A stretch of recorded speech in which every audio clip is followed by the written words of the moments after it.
Nobody said this would be easy. Mistakes are inevitable. They don't call it a monster for nothing. With it comes all the doubt and outside noise. Tough start to the season for this race team. To lose your sight, but you just can't miss your opportunity. But once you climb in the car and buckle the helmet, focus takes over. And then... Get ready to roll. Get after it today. That's my definition of success. Green flag in the air. Turn loose. when isolated in the car, who exactly is the man behind the visor? The cream always rises at the top. Knowing perfection is impossible and the slightest lapse could result in dire consequences. On the back straight. Will he let mistakes turn into emotion or extra motivation to tame the beast? So if you thought it would be smooth sailing after last week's Talladega Wreckfest, kindly think again, because we've gone from the big one to the mean one. Today, the rising young Xfinity Series stars are about to learn what the vets already know. You hear the ominous music. There's a reason that this track is called the Monster. Yes, it is, because it can certainly be that. Take a look at that. Dover, Delaware.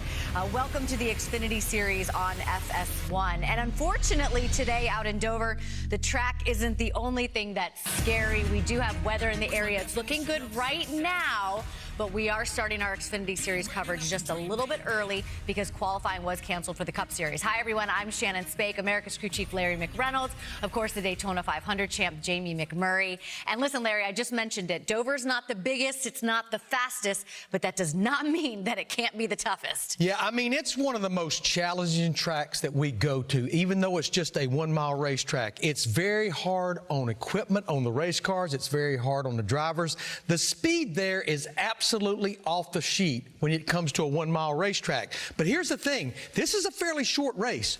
200 laps. The first two stages are only 45 apiece. You better go, and you better go hard. And we've got some drivers coming from the rear, the way the field was set, that will be in a hurry. It's interesting to hear Larry talk about it being so tough on parts, because there was a time, and still, that's where you test parts. When you build a part, if it can make it through Dover, it'll make it through any track because of the loads that they have here. I'm looking forward to today, the Dash for Cash. It's the last one of those that we're going to have this year. It's always exciting to watch those guys battle for $100,000. And also the fact that we didn't have any practice in qualifying. And Larry talks about how tough this track is. There's guys in the field that have never been here today. So what a challenge for those guys. Let's talk about that, right? Because the Xfinity Series did not have practice or qualifying. We did see practice in the Cup Series. That just wrapped up. The guys were out there. About 20 laps is what we saw.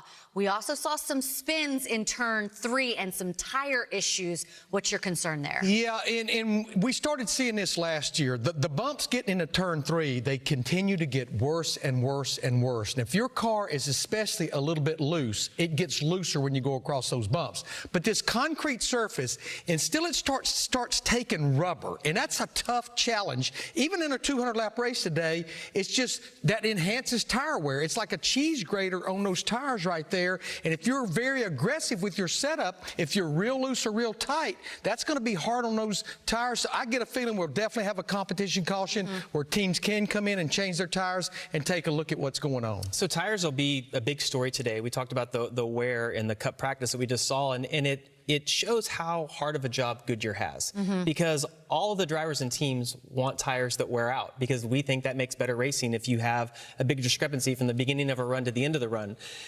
But depending on the ambient temperature, how much rubber gets laid down the racetrack. We saw some of those guys in the Cup practice when they would spin. It's almost like flour or like a powder coming off the track, where you're used to seeing like big chunks of rubber that work themselves in. You see Eric Jones spinning out right here. It's incredible to see. You see a little bit of tire smoke, but there's also that like black powder. And that's literally, Larry referenced a cheese grater. I think that's the only way to reference that.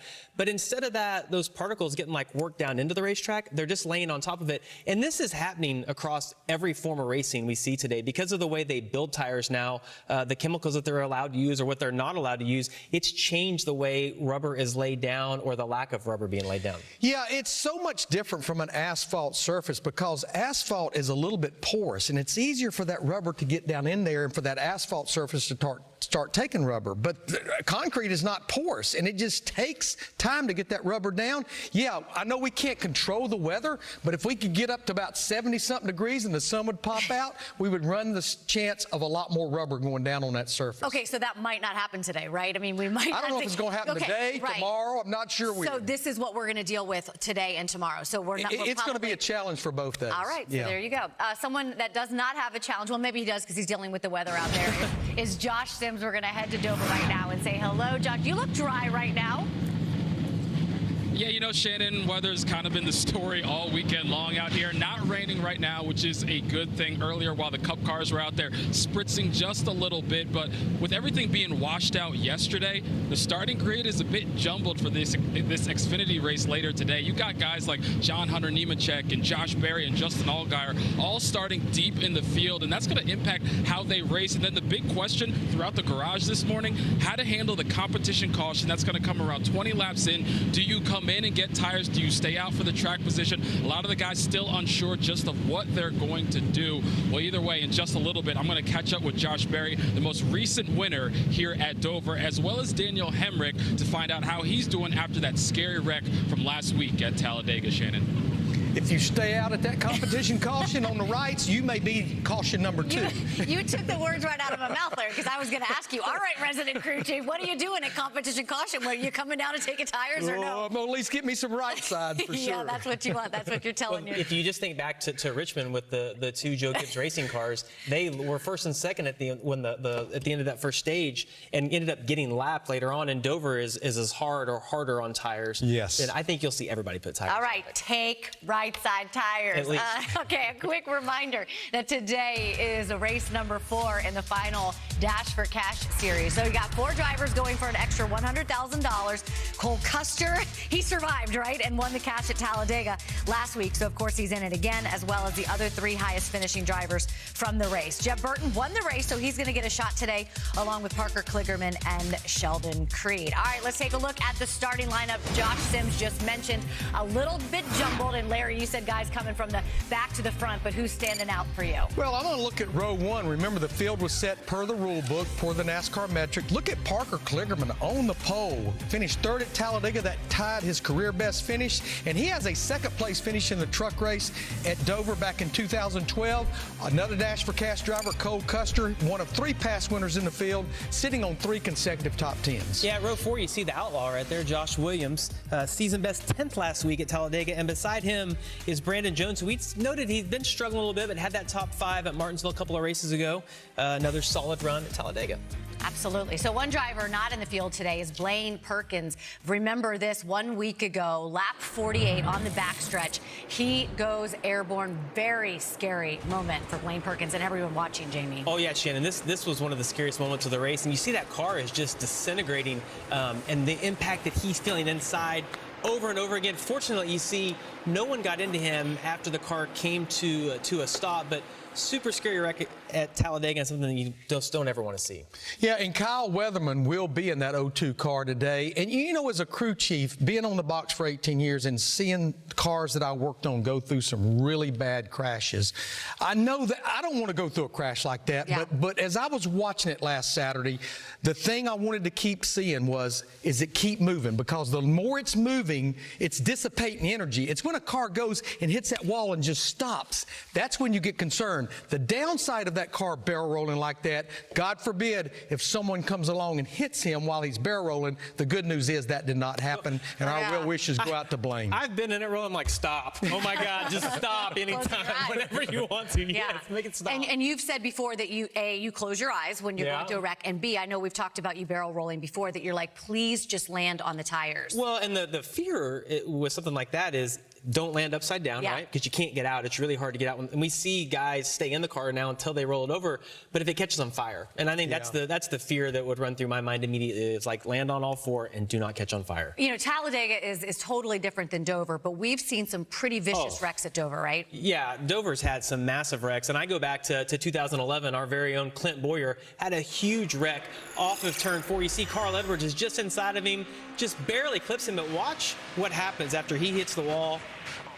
huge wreck. And I remember the guys saying that parts actually ended up on pit road in the pit box. There's a spring. You see some parts flying off. It's unbelievable to see the wreck. And Larry, the one thing about this place, it's normally multiple cars because as they wreck, the straightaway has so much banking in it that it's just hard to get away. Yeah, and we see big wrecks especially. Now, that was up off of turn 4, but we see them up off of turn 2. You know, you've got this big wide corner that's banked 24 degrees, and then you hit that straightaway, to Jamie's point, that's 9 degrees, but it's almost like running into a funnel, and all it takes is one car getting into another car, and then you've got the self-cleaning part of the racetrack, and everything goes down. We see wrecks all the time on the back straightaway. Now, I know Joey Logano, we're going to talk to him later because he's in the booth with Adam Alexander and Austin Dillon. His rookie season in 2009 in the 20 Cup car, he got barrel rolling all the way down the racetrack over in turn 3. It was a horrendous crash. Do you have to, as a guy that's on the track, knowing that it's self-cleaning, knowing that a guy can come from all the way up the high side all the way to the low side and take you out,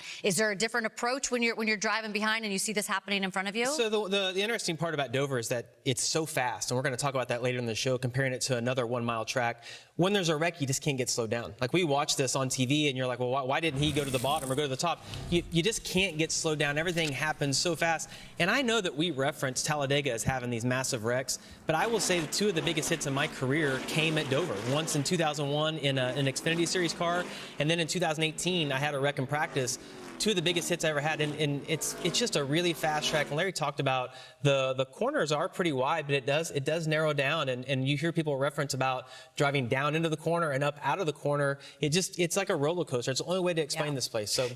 Yeah, I would actually tell my spotter that would be working with me is just remember, even though a car is up high, more than likely by the time my guy gets there, he's going to go down. I know it's a risk. I know you don't want to drive him right into a wreck, but let's think about just saying stay high, because eventually that car that's wrecked or spun out, he's going to go down the racetrack. Yeah, I mean, and some of that's based on, does the guy stay on the brakes? Does he let off the brakes? You just never know, and you don't know in the impact if they lost their brakes. So there's a lot of factors that play into that. The thing is, if there's a wreck at Dover, it's going to collect more than one car. We tore up a car so bad there on the first race on the concrete, 1995, the 28 car in Dale Jarrett. It was like lap 10 or 15.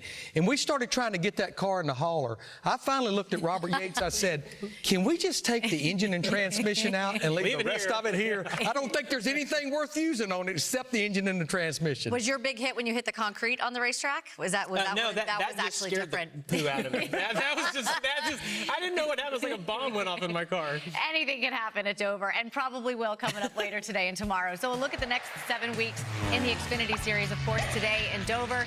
Then the teams head back to Charlotte for an off week. After that, we are headed to Darlington at the track too tough to tame before once again having an off week in Charlotte, which then rolls right into a fun weekend of racing at Charlotte Motor Speedway. Then we head west to the 2 road courses. First up, this plane is moving way too fast.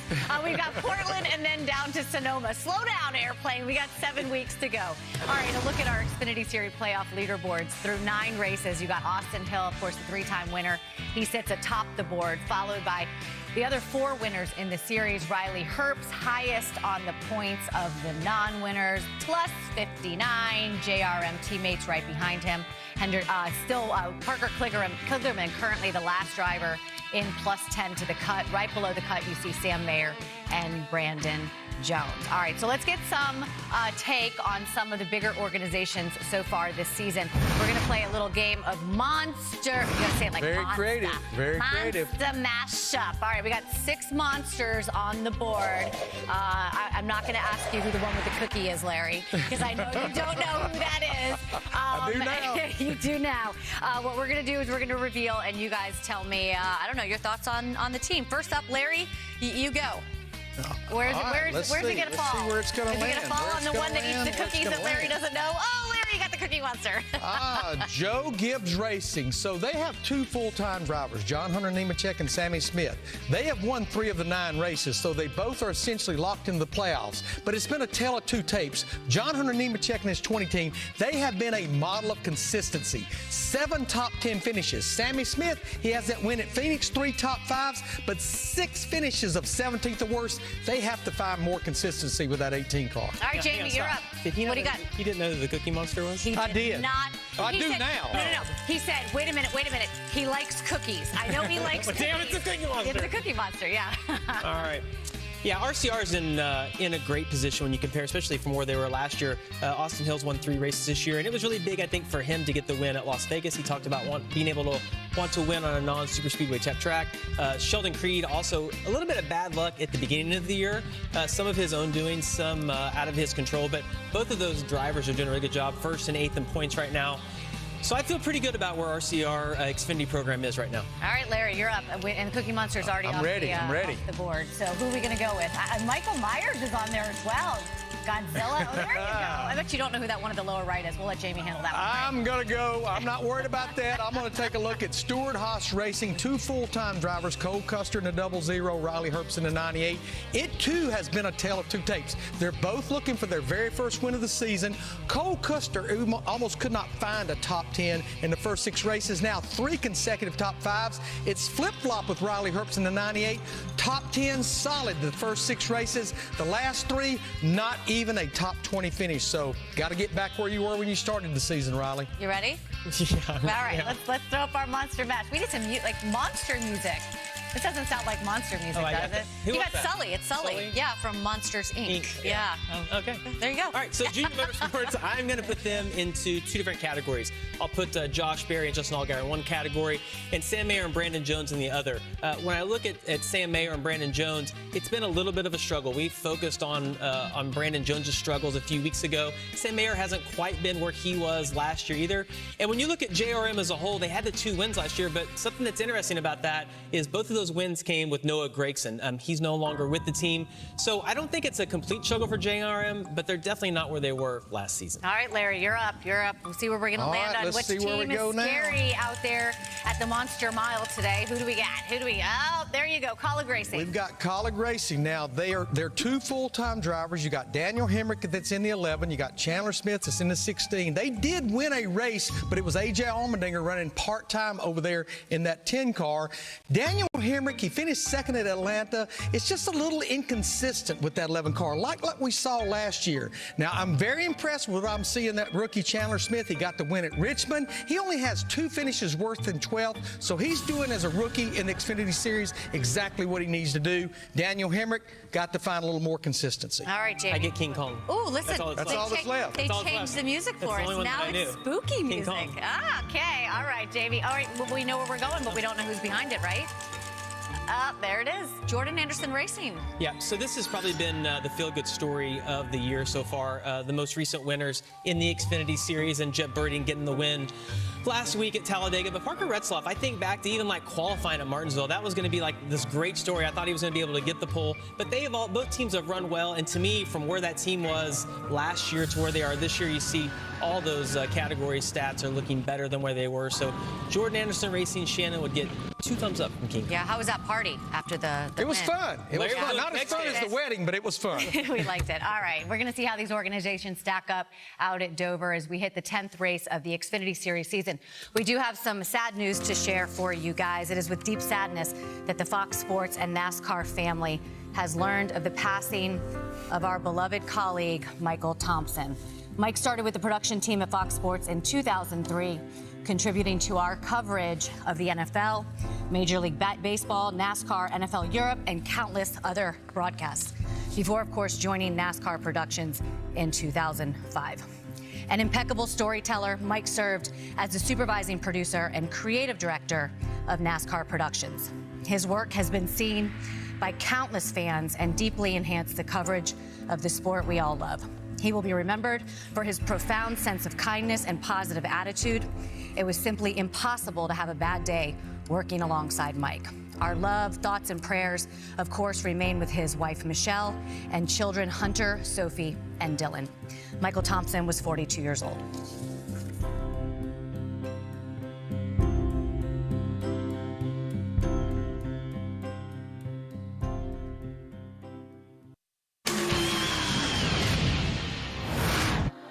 Well, hello. I see you with your little win stickers. It's cute, really. But winning here's a different story. You see, I'm tough, rough on equipment, humbling even the most confident of drivers. 9 of the last 12 winners. Well, they aren't even here today. A number of you haven't even raced here. Do you even have a plan? But that Allgaier veteran, sure, he might be the exception to the rule, but there's a mutual respect. You still feeling good? Oh yeah, we'll see about that. I'm fast. I'm mean. I am quite the monster. I mean, red eyes, got a real race car in his hand, full-size race car. Dover is one scary place. Take a look at that. It's loud. It's mean. Jamie already mentioned it. You drop through those turns, about a 2-story drop for these drivers. They really, really feel it. It's not the only 1-mile track on the circuit, though, Larry, right? But the two of them, I mean, they're the same size, but kind of different overall. Yeah, we do have 2 1-mile tracks on the schedule that are somewhat symmetrical, but about the only comparison between the 2 tracks is both of them are on the schedule and both of them have the Xfinity Series. So let's compare Dover to New Hampshire Motor Speedway. Look at the corner speed right there. 45 miles per hour faster in the middle of the corner at Dover. Right there, 15 miles per hour top speed at the end of the straightaway. 7 seconds faster a lap at Dover. Little difference in length, but not a lot. But look at the banking difference right there. 24 degrees at Dover, 2 to 7 degrees. In fact, the straightaways at Dover is banked more than the corners at Loudon. And of course, Loudon is asphalt, Dover is concrete. You spend so much time in the corner, about 2/3 of the lap. So, Jamie, with all that said, as a driver, why don't you take us around this 1-mile bad, fast racetrack? What I like about that graphic is you show 7 seconds a lap faster. That, if you think about how much faster Dover is than Loudon, you get lapped every 4.5 laps. The speed difference between the 2 tracks. I just think that's hard to process how much difference it is. Yeah, so in the car. Yeah, so here we are riding with Riley Herbst. And what I want you to really focus on here is you see they're going to drop down into the corners. Hard to see on this video, but do you see the rubber? There's a little bit of rubber, like 2 or 3 feet off of the bottom of the racetrack, and you can hear Riley working the throttle. You don't, once you go back to the throttle here, you have to work it all the way around the corner. But I want you to watch how disciplined he is. The car ahead of him drove in a little deep, slid up the racetrack, and you can hear he's not wide open right there. He's barely working the throttle. And that is the key for these guys all day long, is you're going to hear them say they need to wrap the bottom of the racetrack. There's a little bit more grip around the bottom, but it's also less distance going around. So what Riley was doing right there is key for that. Is there going to be grip out there today? Is that what we're going to feel? Not for a little while, Shan, but maybe eventually once the track can rubber in a little bit. The track rubbering in is key to this, because that's when the grip starts to actually go away and you're fighting to get to the cleaner part of the track. As fast as they're going around this 1-mile racetrack, if you're off a little bit, they'll be lapping you before you even knew what happened. All right, we're going to take you back inside the race car, because that's where you're most comfortable, right? So yeah, we're going to go for a ride along with Kevin Harvick. Take us inside there and show us what we're seeing. Yeah, and we're going to get a view from the driver's eye right here. And the reason I wanted to show you this is because as they go down into the corner, he is not looking straight out the front of the windshield. As we go down to the corner here, you're going to see it's going to stop. You're looking as far up in the windshield as you can, and actually as far to the left as you can. And Larry talked about you spend 2/3 of the lap in the corner. You spend 2/3 of the lap looking at that little corner of the windshield. You're doing it to try to get your line where you need it to be, but you're also looking for trouble. We talked about, you know, the spotters playing a key role here. You're looking around the corner, making sure the track is clear. Sounds like you're driving the car as much with the throttle as you are the steering it's crazy. The throttle trace here is really fun. I actually had a driver ask me, you know, about this racetrack this weekend, if I had any tips, and I'm like, oh, I just don't have time to explain everything that goes into Happens the track. too fast there. Yeah, there's a lot going on at There's Dover, a lot inside the car. going on. All right, here are the active winners at Dover in the Xfinity Series. Of course, we've got a couple of them in the field right here. Justin Allgaier, Cole Custer, who Larry just mentioned a few minutes ago, and Josh Berry, who's going to be very busy again, filling in for Alex Bowman. Josh Sims is with a pair of Dover winners and JRM teammates. Well, that's right. Yeah, I got Justin Allgaier and Josh Berry here, and I'm going to start with you, Josh, as the most recent winner here at Dover. I know you got a busy week ahead, but you're focused on this first and foremost. What's it going to take to repeat? Yeah, I think, obviously Junior Motorsports has great cars here at Dover over the years, and we've seen that, time and time again. So we expect the same today. Obviously no practice and qualifying. We'll be kind of coming from mid-pack, but we're just going to try to bide our time early and just slowly work our way to the front and just be there the second half of the race. I think it's most important. So, it's going to be excited. Just excited to have Jarrett Systems on board again with us this week, and they got a lot of people here today, so we're going to try to take them to victory lane. Thanks, Josh. And then, Justin, I know you two had an intense battle here last year. Can we expect more of the same between you teammates? Well, I hope so. As Josh alluded to, Junior Motorsports has had really, really fast race cars here, and I don't expect anything less. As Josh mentioned, it does kind of stink that we have to start in the mid-pack after the crash last week, but I feel like, if we can play this race and see how it evolves. I mean, we didn't see a whole lot of rubber going down during Cup practice, which I'm not going to say scares me, but definitely has me wondering. I felt like they would have put a lot of rubber down. But we have Degree on board. We have a beautiful looking race car. Our Camaros have always been fast here, and the goal is to be as fast as Xfinity 10G, right? So we gotta go out there, do our job, execute all day. Pit stops are going to be important, and just hope that we can put ourselves in a good position at the end of the race. And we've won a couple here as the 7 team. Junior Motorsports has won a lot of races here. There's nothing cooler than hoisting Miles the Monster in victory lane, that's for sure. Well, thanks, Justin. And Josh, one more question for you. How does your weekend change knowing you're going to do the double dip now when you're in the 48 car? And, I mean, you've only been out of it for, 2 weeks, so back with Hendrick again. Yeah, no, it's definitely makes your weeks a lot busier more than anything. The weekends seem to be all right, but, we're managing it well. I thought, I'm really disappointed we couldn't qualify that thing because I actually think we had a really good practice. So, I'm excited for that tomorrow, but first of all, we got to, try to have a solid run here in this 8 team and hopefully go to victory lane, and then we'll see what tomorrow gives us. Well, thanks. And Shannon, by the way, 3 wins here at Dover between the 3 of us. Back to you. Yeah, same here. I don't even know. I mean, how many wins at Dover do you have? Yeah, well, 3 between all of us. Between all of us. All right, let's talk about Barry starting 19th. Both of those guys are actually starting a little bit further in field. Of course, qualifying was canceled. But again, he's had a busy weekend, filling in on that Cup side. Does that benefit him, or is that more of a challenge? Well, unfortunately, the way the weatherman has worked with everybody, I don't know that it makes a difference. Again, the first lap he's going to turn in that 8 Xfinity Series car is when they drop the green flag. I like what Blake Harris did with him in that 48 car. They went out and ran a lap or 2. They came in, made an adjustment, and he made one of the longest runs anybody made. He ran 13 laps in that 48 car, and I agree with him. I think that car is pretty good for him for the race tomorrow. But I couldn't think of a better racetrack for Josh Berry, because you think about his 2 starts there in Xfinity Series. He finished second 2 years ago. He won the race last year. He even finished second in an ARCA race there. So this is a very good racetrack for Josh. Yeah, and the only guy that could probably be better is, of course, his teammate Justin Allgaier, right? 2 wins there. He's been passed for that final lead the last 2 races at Dover. What are his expectations going into this race? Well, let me back up, because we weren't able to talk about this earlier. The fact that qualifying got rained out, we have a lot of good cars starting in the back, and that's a lot of fun. You know what that'll be? Yeah, Comers and goers. Lots of them, yeah. But listen, those guys are going to start 18th and 19th. We know that they have the best record recently there with Junior Motorsports. And so I can't wait to kind of watch those guys be able to drive through the field. Justin, listen, every driver has a couple of racetracks on the schedule that they look forward to going to, because they know if things aren't going well, they will at this track. This is one of the tracks for him. He's been second and third there the last 2 times, has 2 wins there. So he's got to be feeling good about today. And don't forget, we are going to have a competition caution at lap 20, so maybe that could... And they're going to put 4 tires maybe, on. That could move things around a little bit. Up next, we're going to flash back to our friend and colleague Darrell Waltrip, who made some history at the 1-mile Dover track. Yes, he did. Plus, Daniel Hemrick is going to join us to discuss last week's big one that had him on the roof. What was that like, and how was he feeling? We got a lot more coming up. There's Cole Custer right there. Looking forward to jumping in that car and getting her done out there today. Yes, and then that is Brandon Jones. I couldn't see him for a second with that hat pulled down low. We'll be right back.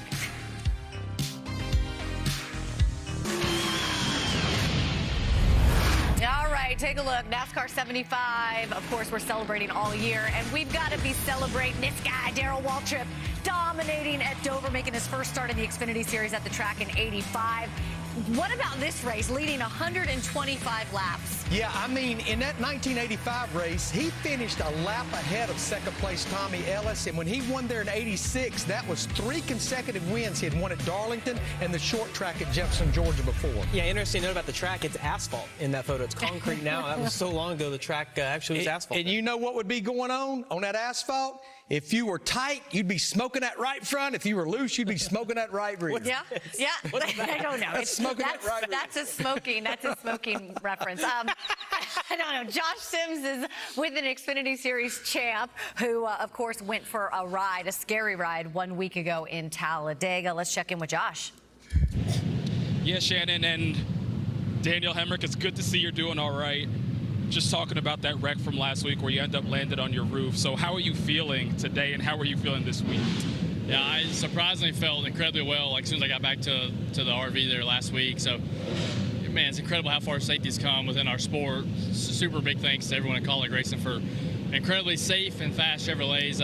It's unfortunate the way it turned out, but being on my lid for the first time ended up being not a terrible experience. So, very thankful for everyone that had their hand over me through that process, and really appreciate it. Now, this is one of those tracks when you're done, you feel it.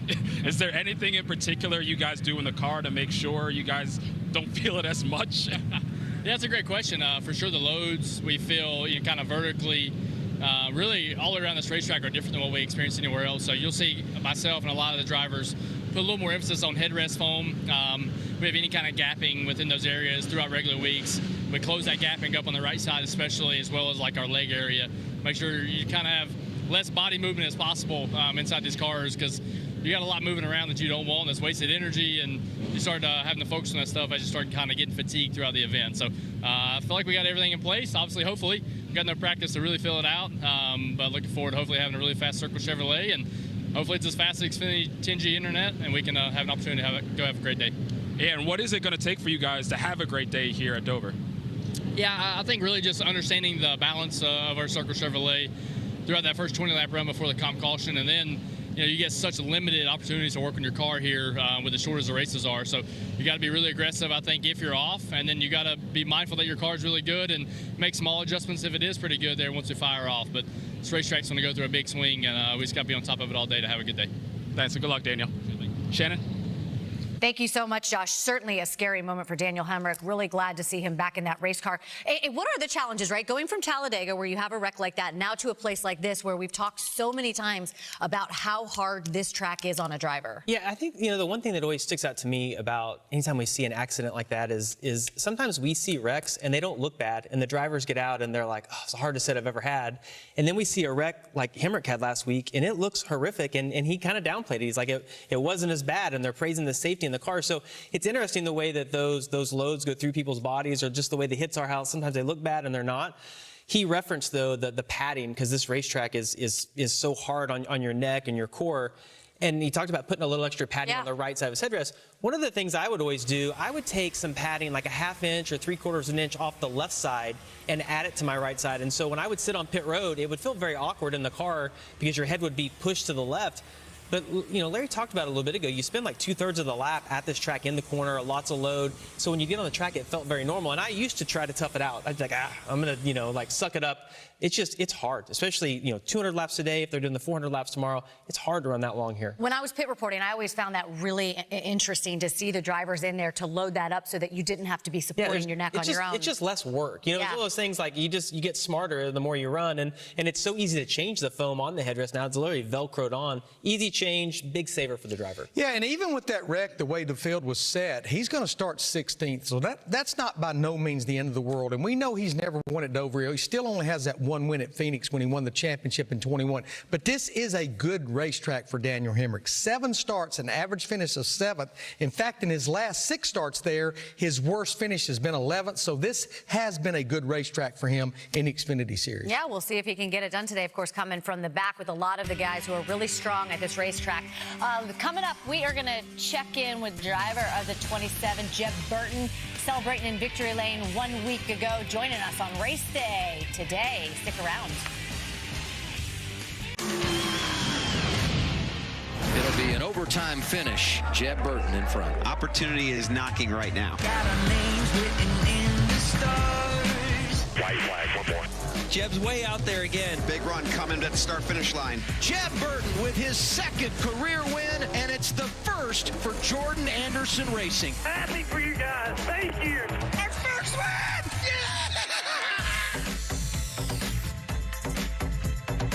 What a day. Jeb Burton getting it done. Second Xfinity Series win. Both of those, of course, coming at Talladega.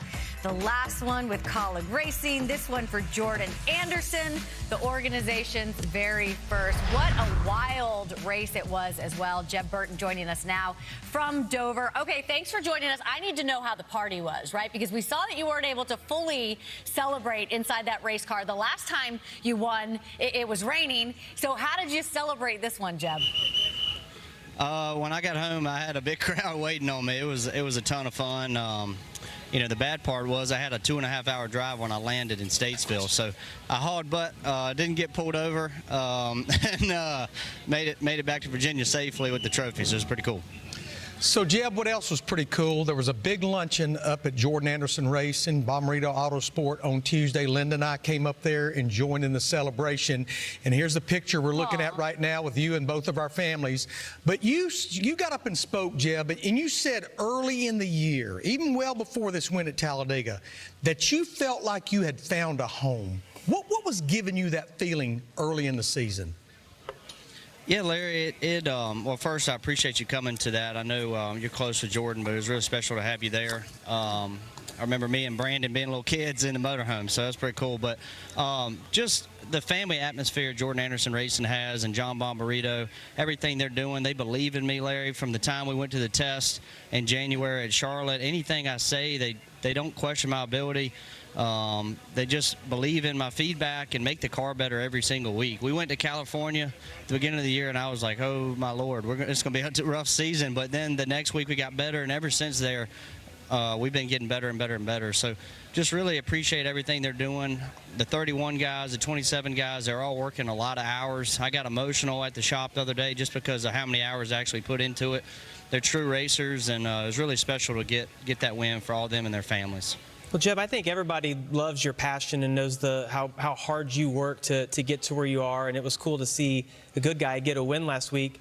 But as we move ahead to today, no practice, no qualifying, haven't been on the track. You mentioned Fontana, oh Lord, I think was how you described it.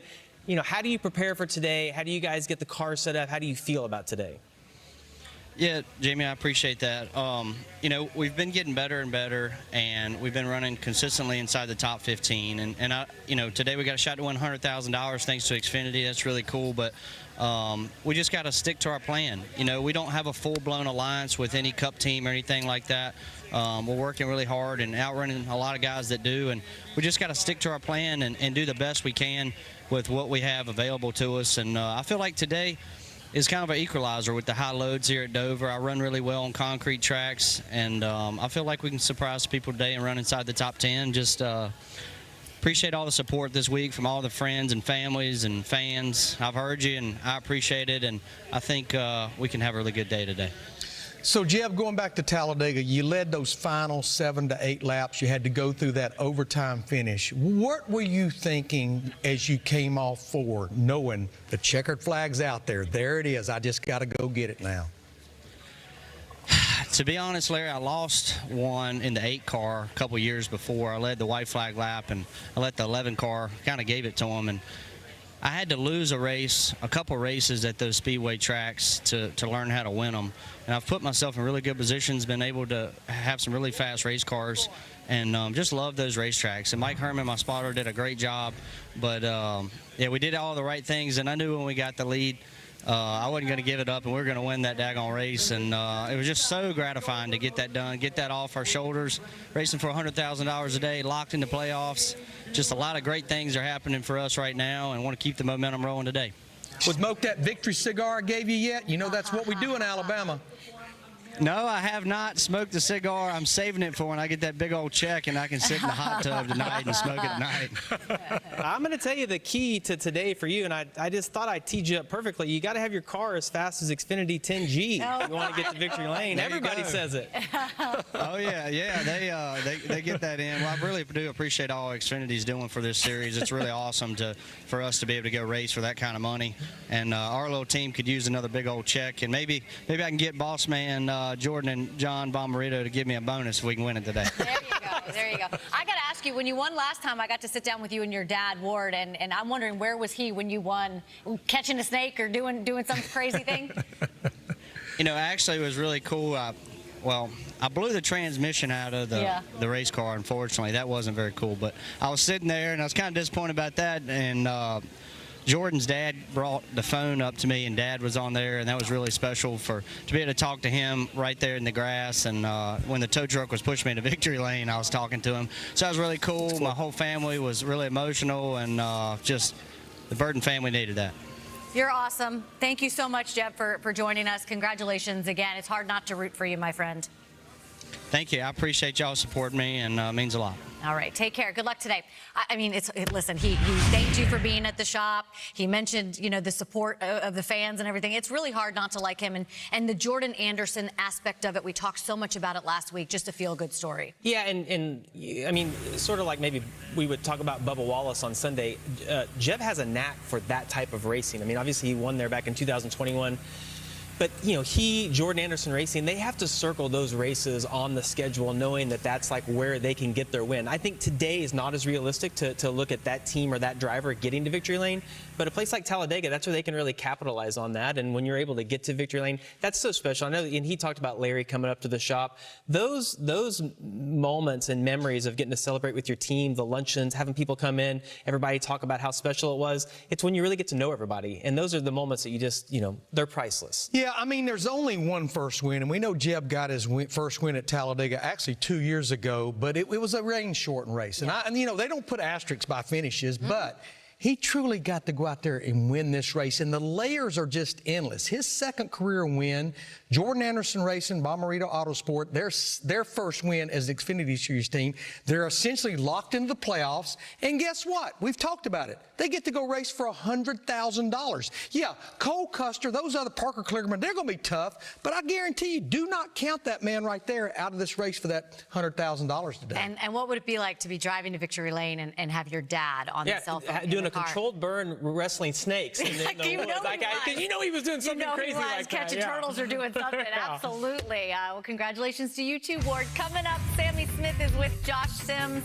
He's won this season. Can he tame the monster later? And Josh is going to visit with hometown boy Ryan Truex. He's got the hair rocking. I have that T-shirt too because I've said Ryan Truex Jr. way too many times. We'll catch up with them as those cars are gridded. I see some blue skies out there, yes, ladies and gentlemen, out at Dover. 200 miles coming up later. We'll be right back.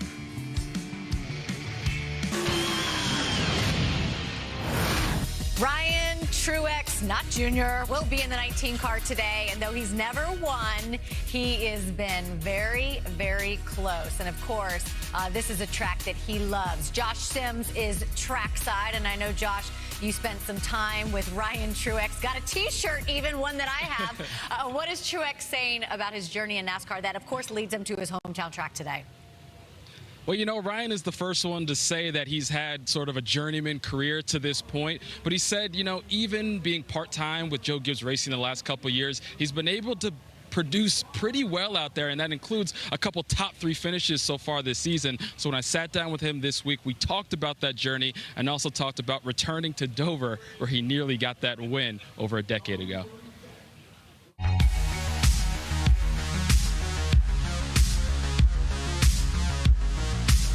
What's going on, Ryan? Figured since we were sitting down, I'd go a little all out with the old school T-shirt. Ryan Truex, and it is not Junior, just for the record. Ryan Truex looks good early. Man, he's been impressive lately, hasn't he? I feel good. As a driver, I feel like I'm on my game. Sliding back in the seat, it's like I never left. He gets these opportunities, takes advantage of it, makes the most of it. Hadn't raced since July. That freaked me out. When you have limited starts like this, do you find yourself at all kind of pressing? That's the hardest part to balance as a part-time driver. You want to go out there and put it on the line and go for the win and just kind of send it. But when you come back on the wrecker with nothing to show for it, you know, you didn't really accomplish anything. But how often do you think back to 2012? I try not to think about it. The 20 car of Ryan Truex trying to hold on to the top spot and get a win at his home track. He runs up on lap cars side by side that don't give way, and it breaks his momentum. It's just a heartbreak it was for Ryan Truex to get so close to winning his first race and to lose it. It's easy to sit back and think, how would my career be different if that day went a little bit differently? I feel like just dwelling on that is an easy way to not be in the present, and the present is, you know, going to Dover this weekend, and, you know, just got to keep on fighting. fighting. What keeps you coming back and not saying, I don't know, man, like this just isn't working? Going through everything I have and how close I've been, you know, in multiple series, it definitely makes me appreciate it a lot more. It was a really fast progression for me through the ranks. Seemed like I always ended up in the right opportunity at the right time. If I could talk to my past self now, tell him how it's all gonna go, I probably wouldn't have believed it back then. I was on top of the world and can really just kind of do no wrong. Whenever I do get that first win, it'll be a lot sweeter. We're both Jersey guys. Got this little card right here, so I'm going to throw you off by playing a little game of Jersey Speak. What is the proper way to say pork roll? Pork roll. You just said it. You probably say Taylor Ham, though, don't you? Yeah, I was going to say Taylor Ham, but you say pork roll, man. That's where the dividing line is in Jersey. It's Taylor Ham or pork roll. Pork roll, right? All right, what about a Mac machine? Oh, ATM? There you go. All right. What do you say when you're going to the beach? Down the shore? Nailed it. I'm from the shore. You are, so yes, we don't say that. Well, yeah, I was going to say, yeah, you're right there already. All right, what's the proper way to greet somebody? How you doing? There it is. Hey. The last one. What are the boards? Like the boardwalk? Yep. You nailed it. You nailed the game of Jersey Speak, bro. Easy. Appreciate your time, man. Good luck the rest of the life. Appreciate it.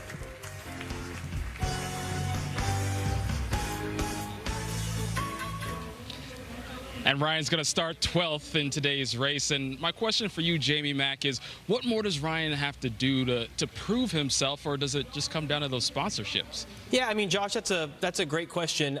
When you look at his career, it's 13 years that he's been in the Xfinity Series.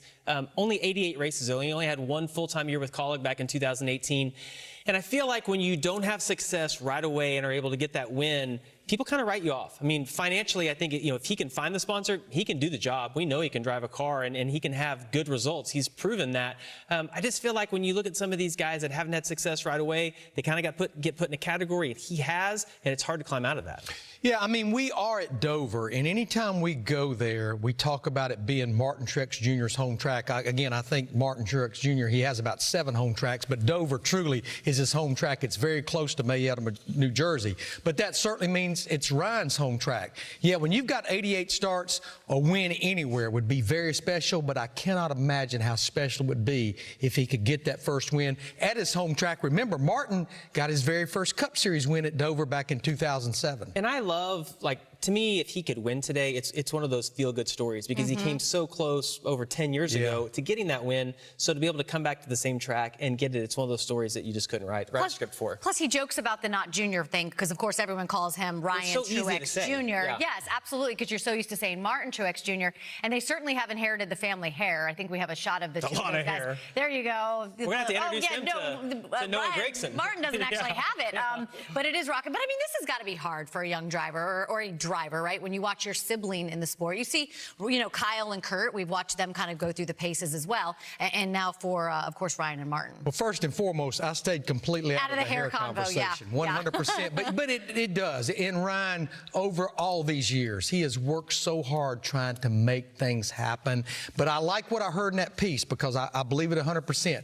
When he gets an opportunity, he absolutely goes out there and makes the best of it. Yeah, do another Jersey speak, GTL. You know what that is? I have no idea. No? New GTL? Is this like Stump the Max already? No, it's not. Go too low? No, I don't know. Jim Tan Laundry, right, from the Jersey Shore. I didn't GTL, know that. I didn't know what a GTR. Taylor Ham was. You don't know what that is? Nope. All right, let's take a look at the JGR. How about that? That's 3 letters. Season's drivers this season. The duo of Nemechek and Smith are rolling. We got 3 wins, 500, almost 500 laps led. Take a look at that. It is a great season for them. Josh Sims is with another Gibbs driver. Of course, the winner of the Phoenix race, 18-year-old Sammy Smith. Thanks, Shannon. And Sammy, so many of these tracks you go to for the first time, at least in an Xfinity car. You've been here before, not an Xfinity car, but what can you draw from your past experience here at Dover? Yeah, I've had a couple of starts here in the ARCA car. It's probably completely different, but I know we're going to have a fast TMC Toyota Giro Supra, and hopefully we can make our way to the front. We're starting pretty far back, so just got to be smart and make good adjustments all day, and hopefully we're there at the end. When you look back at what you've been able to do so far this season, how do you evaluate where you and the 18 team are heading into this one? Yeah, a lot of ups and downs. I think the biggest thing is just got to be more consistent. We're kind of on a good run there until Talladega last week, so new week, new time to try to start over. Thanks and good luck, Sammy. Shannon? Thank you so much, Josh. He's busy down there today. Listen, I know that you've got to be wired differently to be a young driver in the Xfinity Series when you are racing for Joe Gibbs Racing, but this kid is just handling it so smoothly. And he has speed. every single week. It does not matter what racetrack. And again, as far as Xfinity Series, like Josh Sims pointed out, he is seeing some of these tracks for the first time. Maybe had some ARCA Menard Series starts. But he's definitely going to have to pull those work gloves all the way up over those elbows, because he is starting 28th at a track that he has not turned a lap on in Xfinity Series. We talked about him earlier, though, in the show. They have to find more consistency. He got that win early at Phoenix, 3 top 5s, but he has 6 finishes or 17th the worth. He has the speed if they can just mix in some consistency right now. Well, I mean, some of the inconsistencies are just that he's new and he's going to some tracks that he hasn't been to, and he's a rookie, and you're going to make mistakes as a rookie. But Larry said it, like, he's fast at a lot of different type tracks. And they killed him at Richmond with strategy. Yeah, that was not his fault. It had nothing to do with him. But he's been good at a lot of places.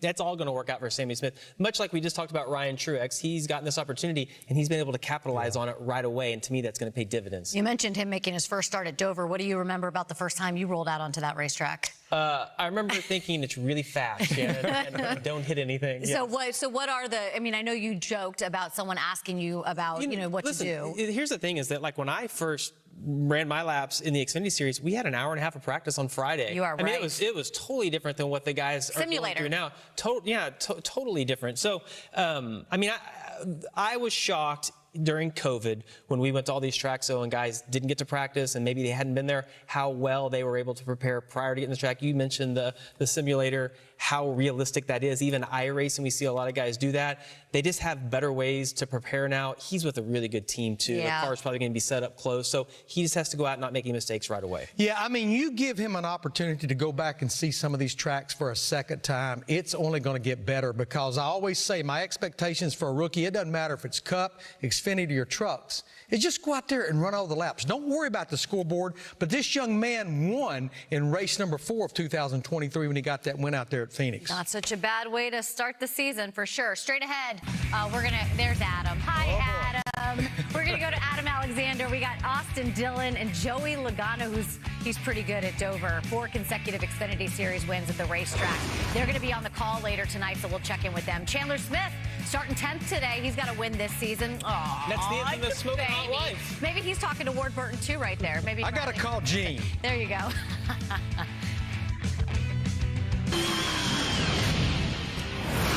Yeah, that guy right there, Rajat Caruth, starting 30th today. He's got his work cut out for him, trying to make his way through the field.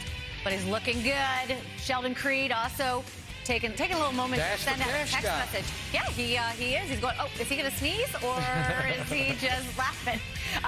Time now to bring in the men who are going to guide us through the 200 laps and 200 miles of mayhem at the Monster Mile. We welcome Adam Alexander, guest driver analysts Austin Dillon, and of course Joey Logano, who we were just talking, Joey, in 2008. I had the pleasure of following you around when you made your very first Xfinity Series start. You were so young back then.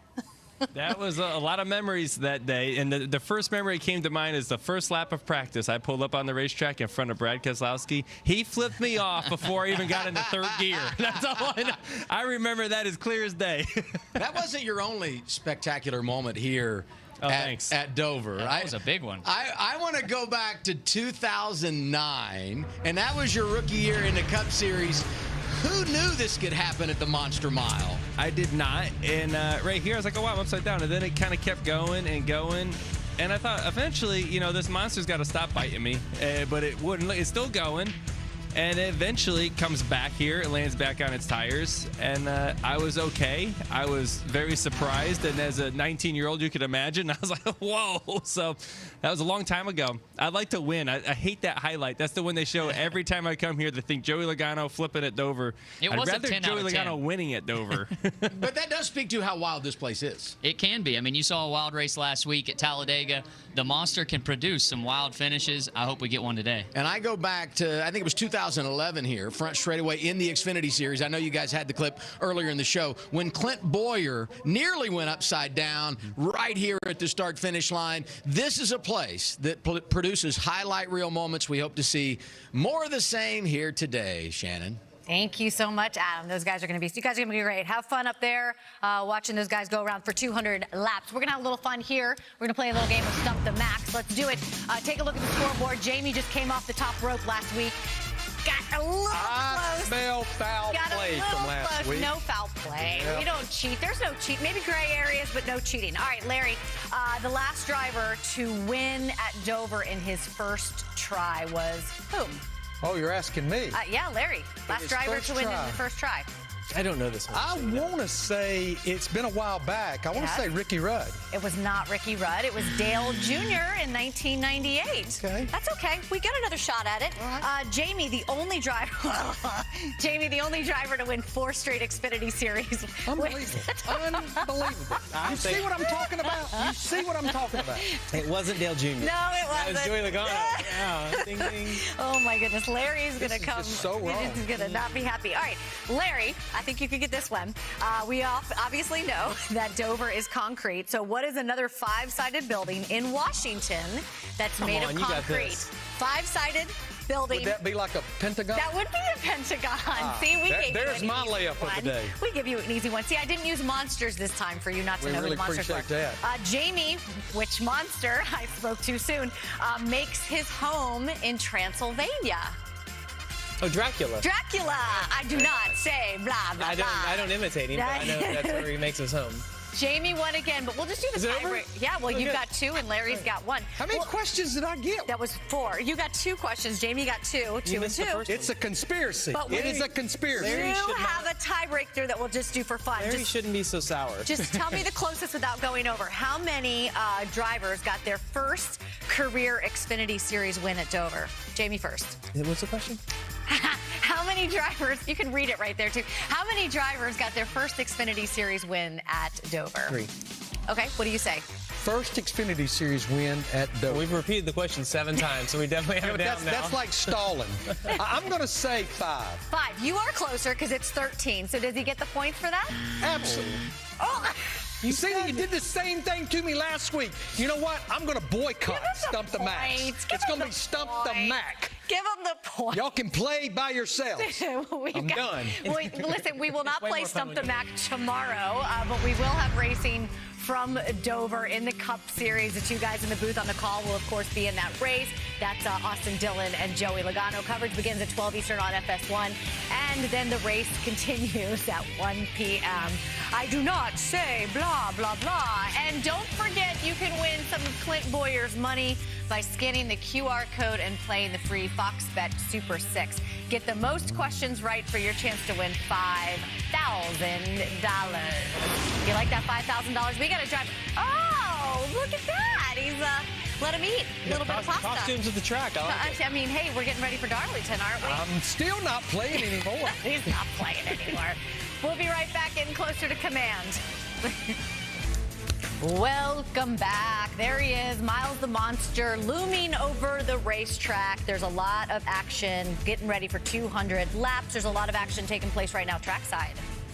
Hey, you see right there, Parker Kligerman been pretty consistent the last 3 weeks. 2 of the 3 in the top 10, and because of his good run last week at Talladega, he gets to start from the front row. Ooh, there you go. That's a good Speaking place of to nice start. and consistent, Cole Custer, that 0-0, 3 consecutive top 5s. He's one of the 3 drivers in the field to have a Dover win back in 2019 top 10 in 5 of his 6 starts there. And John Hunter Nemechek, he has been just as solid as anybody this year. 4 wins in his career, and 2 of those came this year. He's probably been the most consistent guy in the series.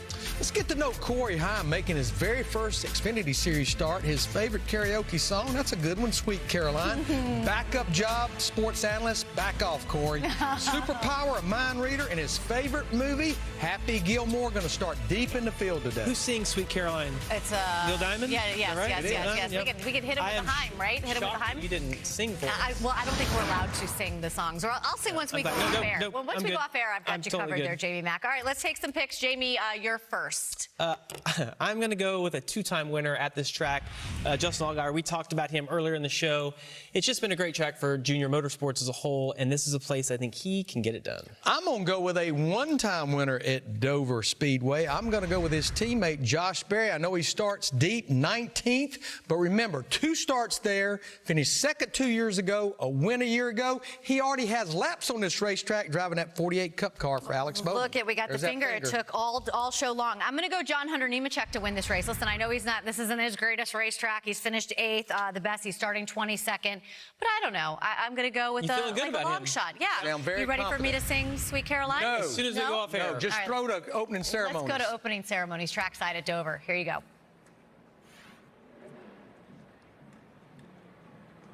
Ladies and gentlemen, at this time, we ask that you please rise as you are able and remove your hats as Caesar Rodney High School's Air Force Junior ROTC Color Guard presents our nation's colors. Here to offer today's invocation, please welcome Chaplain Dwayne Ragland from Dover Air Force Base. Lord, we thank you for the gift of this beautiful day and the opportunity we have to be a part of this amazing event. We also thank you for those who have dedicated their time to make this event possible. We ask that you keep all of the drivers and their crew safe and allow them to show their talent and their skill that you have blessed them with. In your mighty name we pray, amen. Here to perform our national anthem, please welcome from Annapolis, Maryland, the world-renowned sibling sensation, Jag Mac. Oh, say, can you see by the dawn's early light what so proudly we hailed at the twilight's last gleaming, whose broad stripes and bright stars through the perilous fight, o'er the ramparts we marched, were so gallantly streaming, and the rockets rattling, the bombs bursting in air, gave proof through the night that our flag was still there. Oh, say does that star-spangled banner yet wave o'er the land of the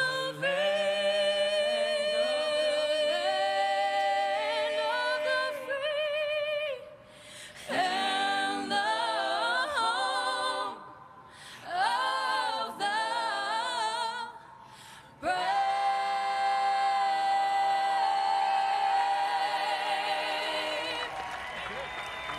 We're getting ready for some action at Dover. Take a look. Parker Kligerman leading the field to green. Joey Logano, Austin Dillon, Adam Alexander on the other side of the break with a call of the race. Enjoy.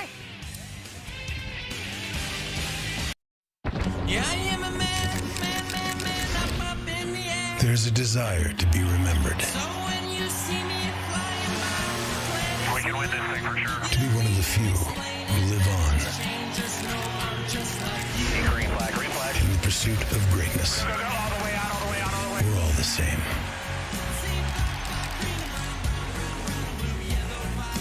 It's going to be wild. Big crash. Up and over. But it's those who conquer the monster What a finish. who become legends. Good afternoon from Dover Motor Speedway, a place they call the Monster Mile. Tough on drivers, tough on cars. And today, hosting the NASCAR Xfinity Series for the 77th time. Hey, everybody, so good to have you with us live on FS1 with Joey Logano, Austin Dillon. I'm Adam Alexander. You know, practice and qualifying rained out here yesterday. We've got some really good drivers starting all throughout the field. If you've got a fast race car, but you're starting in the back, what's your approach here today? Well, if you got a fast race car, go as fast as you can to get to the front. I mean, clean air is so key at every track we go to today, and Monster Mile is way better up front. Yeah, absolutely. I think if you're one of these guys starting towards the back, these guys are very strong competitors that are super fast. They got a comp caution at 20 laps. Go as hard as you can, get that track position, knowing you're going to have an opportunity to re-rack the field soon. In my mind, I'm saying, what's the balance of patience and aggression? I'm shocked the drivers say, just be all aggression here today. And speaking of which, that was the case last Saturday for Jeb Burton. We love upset winners in NASCAR. Jeb produced one, getting Jordan Anderson Racing their first win at Talladega. And the win continues, right? It's great that they already won the race. They got that. Now they're locked into playoffs. Now they come here to get a good starting position, starting fourth. And now they're also in the dash for cash for a chance to cash in on another $100,000. So they have definitely taken that momentum and continued it on here to Dover. It is a big thing in NASCAR. When you can get the momentum, the ball rolling forward, Jordan Anderson Racing, so cool to see him get the win. And this week, they're starting up front again with another shot. And what an opportunity for this organization to go for a championship. Here's the playoff leaderboard. 9 races in, 5 regulars have won and locked themselves into the playoffs. Austin Hill, John Hunter Nemechek, Chandler Smith, Jeb Burton, and Sammy Smith. I also want you to notice down below the cut line, Sam Mayer and Brandon Jones, 2 drivers from Junior Motorsports. Not only have they failed to win this season, they're on the outside looking in when it comes to making the playoffs. A long way to go, but plenty of work to do. My suggestion, go out, get some stage points here today. It's just about time to do battle with the Monster Mile. Let's go trackside and get the command of fire engines. And now, race fans, here to say the most famous words in motorsports. Please welcome the chairman of A-Game Beverages and 2-time World Series champion for the Boston Red Sox and the New York Yankees, Johnny Damon. Drivers, start your engine!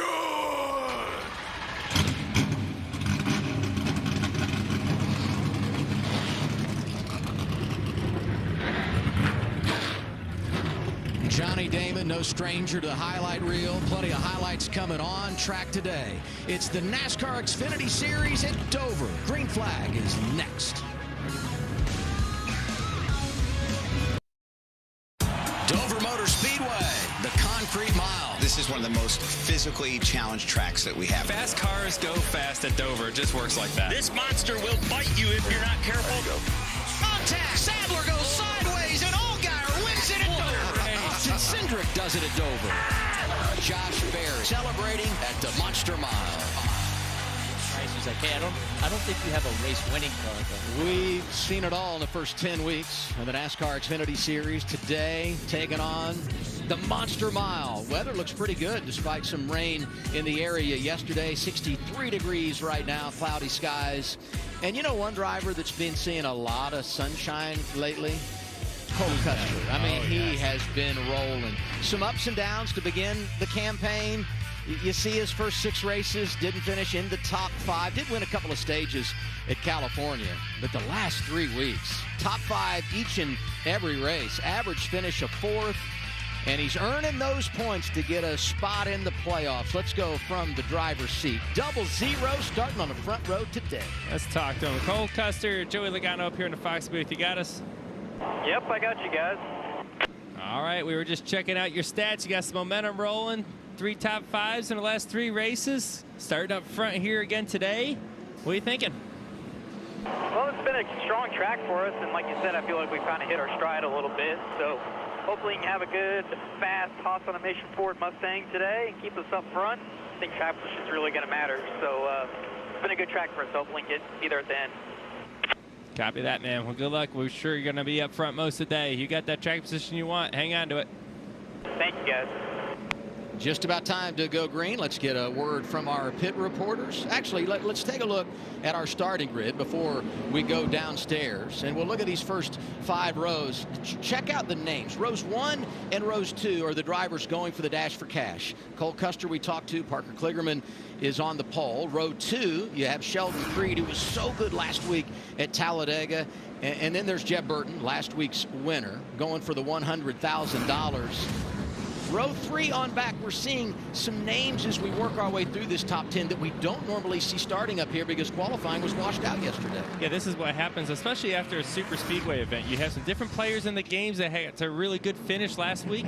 They come back here to Dover, qualifying gets rained out, starts on the metrics. You see Josh Williams starting up there in row 4. Yeah, you know, it's a great opportunity for these guys to see what their cars have with a different type of air. The more you move to the front, the clean air really helps. So it's an exciting part for these guys that don't really qualify that well that get to start up front.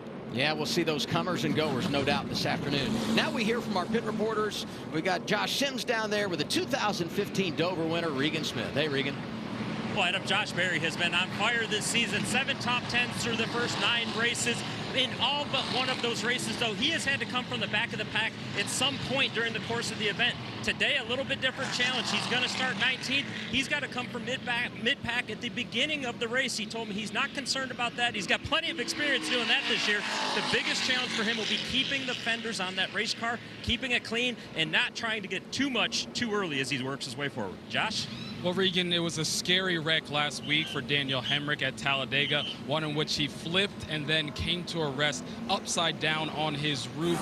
Well, surprisingly, I talked to him and he said by Monday, he felt fine. Even after the wreck, he felt okay. He felt good enough to go to his normal scheduled workout, no soreness, no anything. Now turning to today and Dover, this is a place where he's been able to finish in the top 10, but not competing for wins. So he said this year they made some big swings to their setup and hoping that it gives them that extra oomph that they need to get a win here today, guys. Thank you, Josh. We talked about it. What a wild Saturday it was last week at Talladega. 10 cautions, 2 red flags. We showed you what happened to Hemrick there in a very scary moment for the 0-2 as well. Kyle Weatherman driving today for Our Motorsports.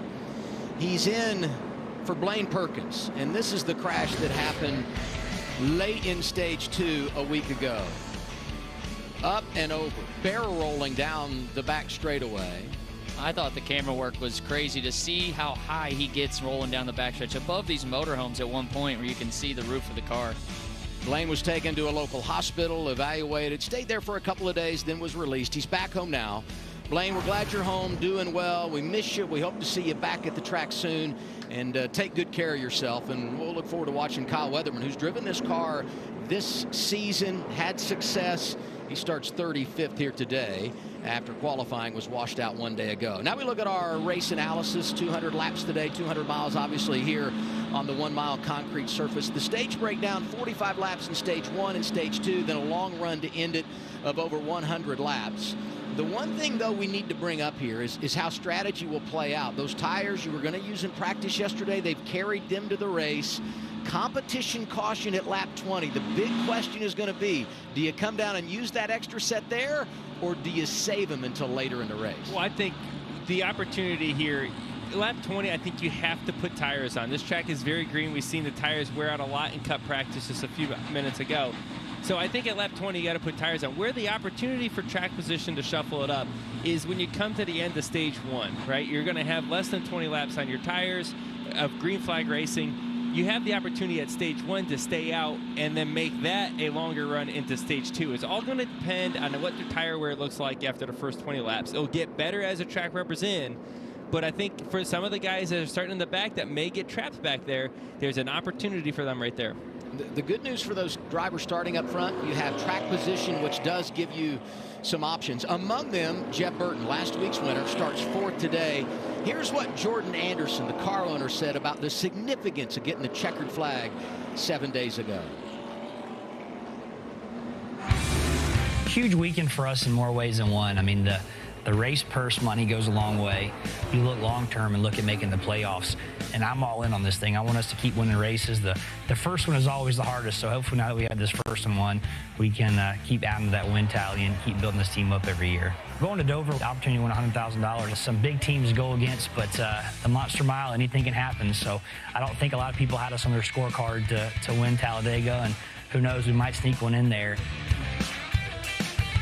It wasn't just Talladega. I mean, that's where they won. But if you look at their stats recently, they have been coming on first year as a 2-car organization. Let's listen to 27 Team Radio.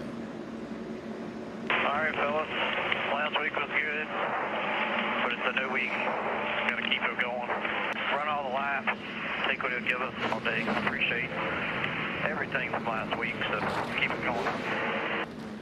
And it wasn't just Jordan Anderson. I mentioned this is a two-car operation. Parker Retzlaff finished 7th after being involved in an early crash. They organizationally have put themselves in position, and they keep swinging. And there you see the 31, and we saw it in our starting lineup. He's starting up there in row 3. He's got experience at this track, having raced here a year ago. So keep an eye on not just the 27, but the 31 today from Jordan Anderson Racing. Yeah, Parker's a team Dillon management driver. I've been working with him a little bit, and the Funkaway Chevy with Jordan Anderson. And Jordan did a good job of building a group of fighters right there. Jeb's a fighter. He kind of reminds me of Jordan a little bit. They fight for everything they can get out there on the racetrack. Well, it's great to see a young team owner like Jordan be able to jump out here. And there's some big dogs he's competing against, right? Look at Cole Custer there, Stuart Haas. You have some real hitters, and Gibbs you're going against RCR, Colleague. I mean, you've got some hitters, and they were able to succeed not only just last weekend by finally bringing into Victory Lane, but overall in points, right? I mean, they're up there. I mean, Jeb's 14th in points. He's not that far out of it when it comes to top 10 points either. Parker Kligerman on the pole, takes the outside lane. Cole Custer to his inside. I feel like we saw that a lot last year. When you're in control of the race, take the outside lane. That'll be something to watch and how things develop as the day goes on. It definitely seems like the launch from the outside lane is most of the time worth about a row by the time you get to start finish line. So I think there's an advantage on the top side here to get going here for sure. 48 pushed the 27 late last week, so it seems only fitting. Starting today, it'll be the 27 behind the 48. Weather was a question mark. Things have cleared out. We're ready to go racing. 200 laps, 200 miles. Let's make it happen here in Dover, Delaware.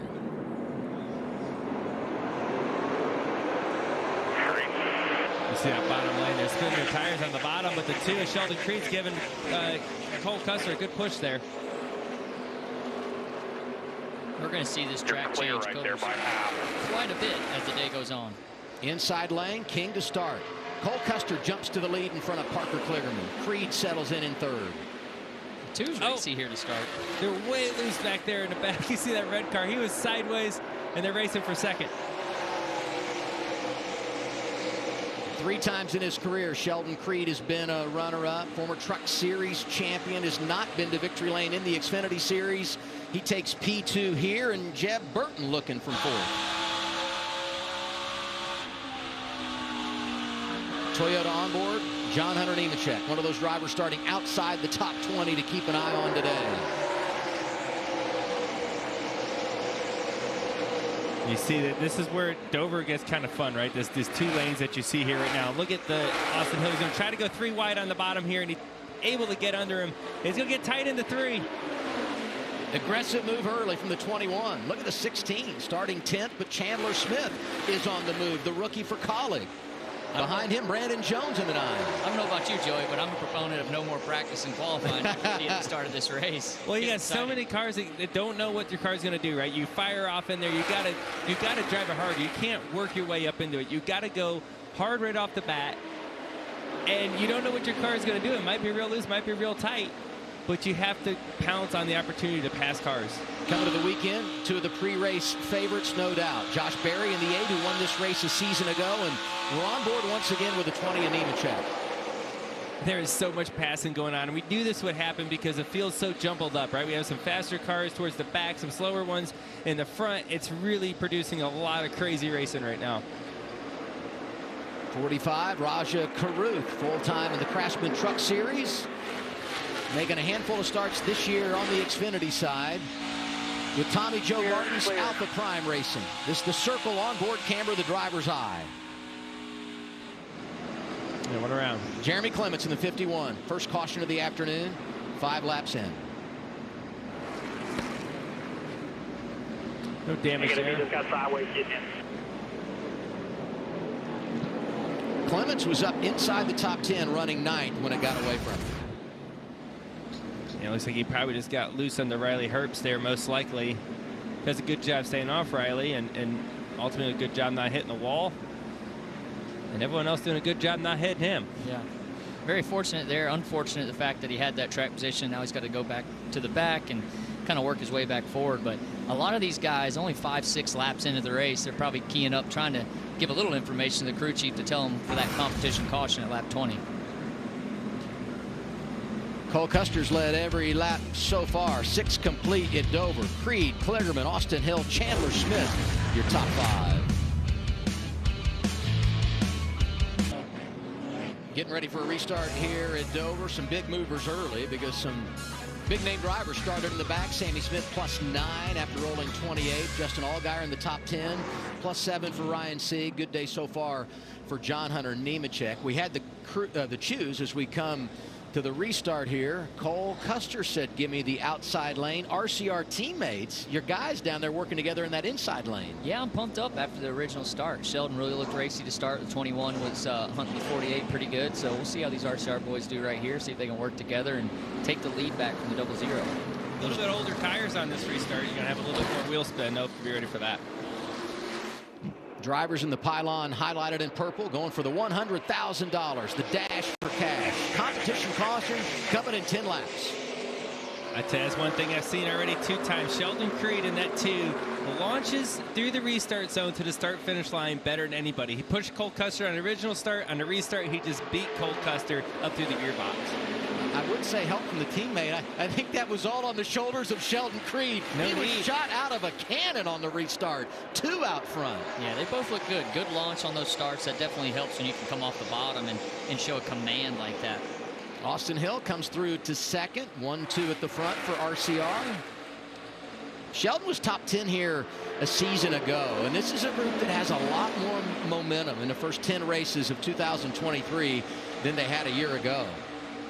Man, a 19 little 2-for-1. Ryan Truex strong in that Joe Gibbs Racing Toyota. Home track for those guys, those Truex brothers. They always run well here. They Ryan's do. Run well here in the past. Had a shot to win this race. He celebrated 2 ARCA East championships here, so he knows success at this place, and older brother Martin got his first career cup win here, so never surprising to see a Truex have good fortunes in Dover, Delaware. He's up to 5th now in the 19 and knocking on the door of the 48, our pole sitter Parker Kligerman. And this is the way you pass cars right here. You see Ryan Truex just do it. You start packing air. We call it packing air in the rear spoiler of Parker Kligerman. And that's a big deal here at Dover. You start getting someone right on your back bumper. You start getting loose all the way through the corner. Before you know it, they turn underneath you on the exit. Perfect textbook pass by Ryan Truex. He's on a roll early talking about Truex, Josh.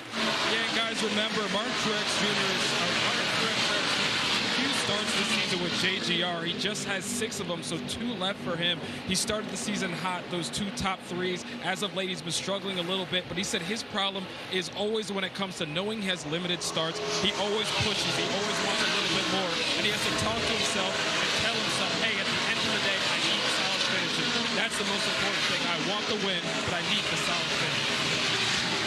Hey, Josh, don't you own the T-shirt? It's Ryan Truex, buddy. Don Jr. You know, Brad slipped one in last week at Talladega, and I didn't even catch it. Kyle Weatherman getting aggressive in the 0-2, racing inside of the 43 of Ryan Ellis. Jeremy Clements, who had the spin to bring out our first caution, trapped on the outside of Jeffrey Earnhardt. That's where you got to be patient. You know, you're only 4 laps or so away from the competition caution and coming at lap 20. And he's probably got new tires on, obviously, right here, so he's going to have to save a set at some point. I would think so. Looking at drivers in the top 10 as you check out that scoring pylon, they didn't all start there. Justin Allgaier up to 7th, Josh Berry to 10th. Well, that 19 is really strong on the entry of the corner. There's Berry working over Chandler Smith. And another spin, Ryan Ellis. We stay green here. So far, no caution. How about that? Staying green, a similar spin, able to stay out of the way, get down on the apron, get back up to speed. The leaders are coming fast, too. He's going to go ahead and bring it in. I wondered if he was going to pit, because if they limp around another couple of laps, you're going to get the caution. You stay on the lead lap, you pit here, and no doubt you're going to go a lap down. There goes Sheldon Creed by, right there, the race leader. And you see kind of corner entry, dead sideways, able to straighten it out. Apron helps him a little bit there. The biggest penalty is going to be pitting under green right now, knowing the caution is about to come out. Yeah, that's tough.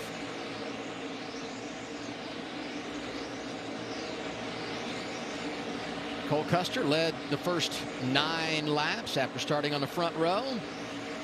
Sheldon Creed grabbed the top spot on a restart. He has led the last 9, and these two continue to fight for 9th on track. Chandler Smith, Josh Berry, there goes the 8, last year's winner. Yeah, and he made a great pass there. He was able to move up the racetrack. As you see an issue here with the 78 of Alfredo. Caution. There's a caution, and this will be the competition caution for sure, right? I mean, you had to throw it in this scenario. Yellow is out. We knew it was coming. And now teams will have to make that decision. Do you come down and pit here, or do you save those tires? And problem on the right front there for the 78 of Alfredo. I'd say she's flat from not being able to see it here, but as low as the splitter is on that one side. And this is what we talked about going in the race. The track's green. If you were aggressive on camber, you're in trouble today because the rubber doesn't seem to be really laying down. You see a little darker hint in the middle, but man. Starting to now, here we see him going down into the corner, nose bouncing a lot. That's part of it. There's it almost looked like a brake rotor right there. It did. I think the brake rotor come apart, and that probably punctured the wheel. 2 weeks in a row, this team has had bad fortune early in the race. He felt like he had a real shot to win at Talladega after qualifying inside the top 10. Got in a crash early and unfortunately didn't get to finish. And now today, the mechanical issues lead to the cut tire, and they're on pit road 20 laps in. Pit road is open. Do you pit? Do you not pit? And it looks like a whole bunch of them are coming down, although some stayed out. The RCR guys did. Cole Custer, Riley Herbst, Brandon Jones, and Josh Berry.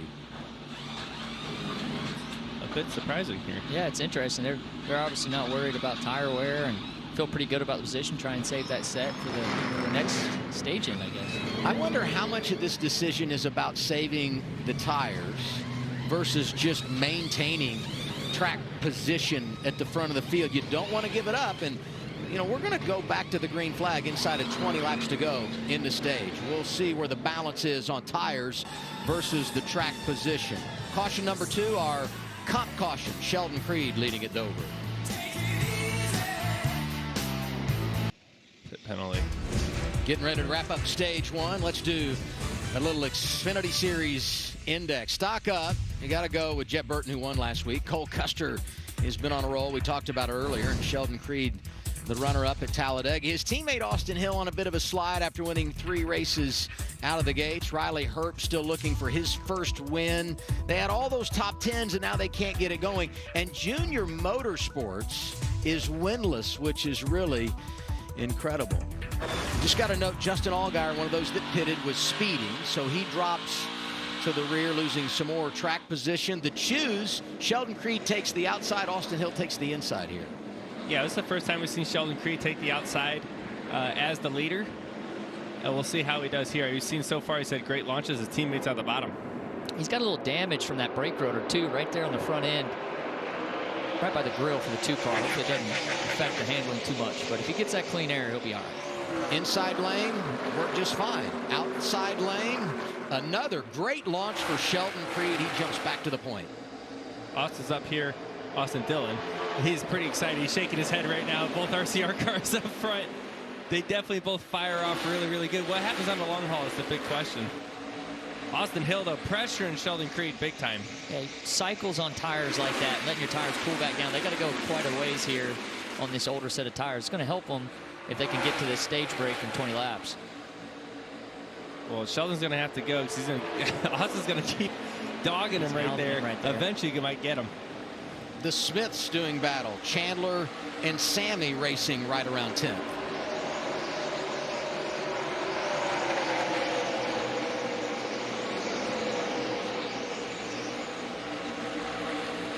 This is where it gets tight here. The 2/3 point of the corner. You see a 27 Jeb Burton and Hemrick down there on the bottom. Hemrick needs to lift at the 2/3 to finish that corner. And he's going to try to, he clears him this time the way he's going to be able to get up the racetrack. And all the drivers you see here made a pit stop at lap 21 and got those 4 tires. What's up, Josh? Let's get an update on the team of Sheldon Creed. From the start of the race, he has such a strong car. They felt good enough to stay out, but then they got some damage from a piece flying off the 78, and you see they've got a hole in the nose there, so the team told them, we're going to get it fixed up at the end of this stage, but for now, you might fire off just a little bit tighter than you were at the start of the race, Regan. Well, Josh, communication is always the key, and there was a lot of that with the 0-0. Cole Custer and his crew chief, Jonathan Toney, told him on the first caution he felt like the track was really rubbering in nicely. When this competition caution came out, he said, my tires feel really good. We don't have to pit here. There was a lot of question marks on these crew chiefs when this race started. That communication helped them to make their decision. And he just got passed by Ryan Truex, who did make a pit stop, get those tires. 19 best of the bunch that elected to come down pit road at lap 21. And there's Allgaier. You speed, you get put in the back, and you got to race your way through. It is hectic. You speed, you get put in the weeds. That's for sure back there. Not where you want to be from here. Justin Allgaier getting through the field as quick as you can. I like that. Never heard that one, Joey. That's good. He's definitely in the weeds. I've never heard it either. Joey's been rehearsing in the bus before he comes up. That's great improv, man. When you look at the front of this pack here right now, Cole Custer losing a couple spots here the last few. Some guys on tires coming back through the field. I think also you look at Sheldon Creed up front, not able to pull away this time as much as he was able to the run before. You got to think that hole in the nose is really hurting him. And he's going to lose track position in the next caution because you have to fix the nose. You know, if he loses the the clean air and gets into dirty air now, it's just going to make all his problems worse, which I don't think he's going to hold off Ryan Truex for many more laps. Yeah, that's just a lack of front downforce. When that air is moving through there, he doesn't have the downforce that he had at the beginning of this race. Hopefully they can fix it at the break. But, I mean, stage points-wise, he's still in a great position. You know, he's racing for points where he's at right there. If the 19 does pass him, he just needs to hold things down here in second and try and get those points to the end of the stage. Don't fight too hard for this. You're a disadvantage here on tire. 13 laps to go, and there's the 19. Ryan Truex going to become our third leader of the day. It was Cole Custer. It was Sheldon Creed. Look at this crossover. Oh, yeah, the crossover. Huge crossover. Okay, officially, Truex has not led a lap yet. Oh, he's getting loose underneath him. Fighting hard to try to maintain that clean air we talked about was so important. There's no defending the 19, though, of Ryan Truex. So fast and tire advantage and not a hole in his nose. And his teammate has tires as well. You saw the 20 of John Hunter Nemechek flashing up to third. This whole strategy of staying out there, it's really interesting to me. I would have thought definitely would have wanted to pit it there, but I don't know. Regan, you got an update on the 20. Well, Joey, John Hunter Nemechek, one of those cars that did pit. I just checked with the team. Their tires look great. They gave me an immediate thumbs up that everything was all good. His car, pretty fast, has good stability, just needed more rotation. And think back to Richmond earlier this year when the Gibbs cars decided to stay out. I believe they maybe wanted to today, but were a little gun-shy based on what happened at Richmond earlier. Nemechek did that, eventually got the free pass, came back and nearly won the race. So did Sammy Smith. He also pitted here after starting 28th. The third car from Joe Gibbs Racing being scored back in the 8th position.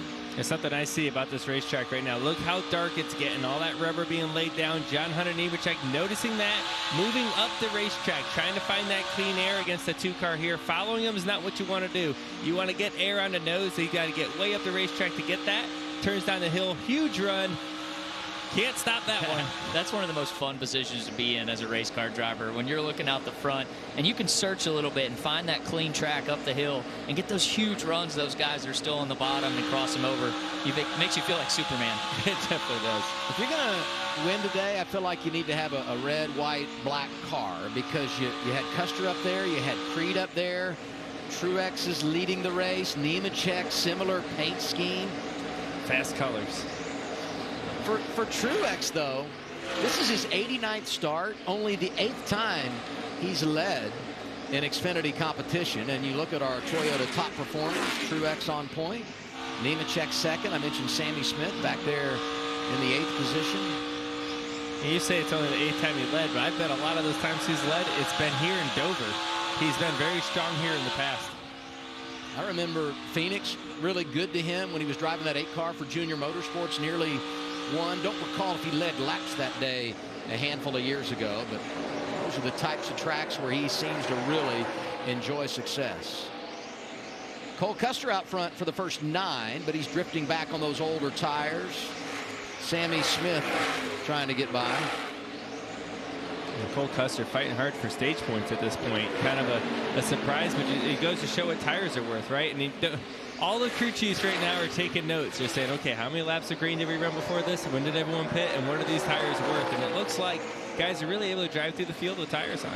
And this is probably going to be the worst those old tires are going to be because of the green track that we started on. I mean, it's probably the double whammy effect. At least when the rubber's laying down later in the race, you might be able to make an older set of tires work a little bit longer. At this point, if you're Cole, you got to fight hard. You can't let anyone get by you. He's running that higher lane. It's a good defensive line. It's a lot harder to clear someone on the bottom. He's going to try to maintain the position he's in to try to perform more laps and get some points. Don't think he's going to be able to get Sammy Smith here. Well, he's not giving up. Yeah, the momentum off the top really helps down the straightaway. It's almost like he needs to get even higher if they can to get a little more of that clean track. Smith all clear now. Custer back to 8th. 3 to go in the stage.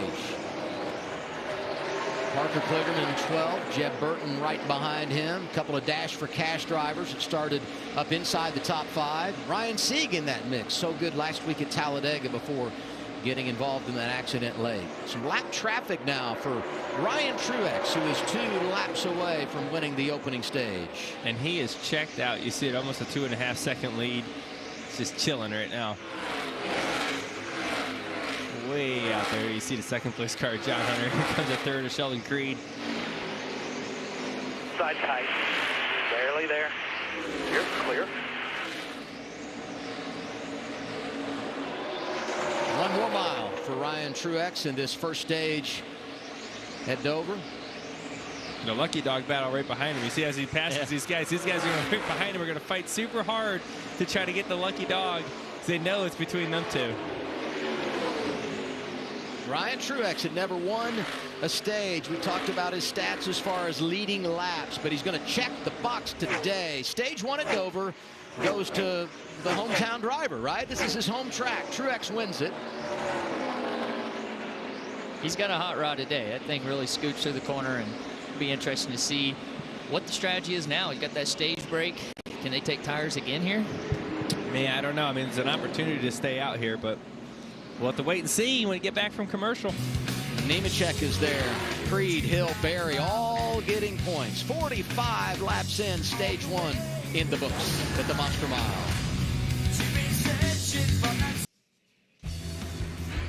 Stage 1 is complete. Your winner, Ryan Truex. I mentioned it earlier. This guy has really been good at Dover, celebrating a couple of championships here with old M-Dub, by the way. Wreck in here, Adam. I lost my headset. Got excited about Michael. Michael celebrates his 60th birthday tomorrow. Happy birthday to Michael. He might have wished I just left the number out. It's a big one, though. You got to say it. It is.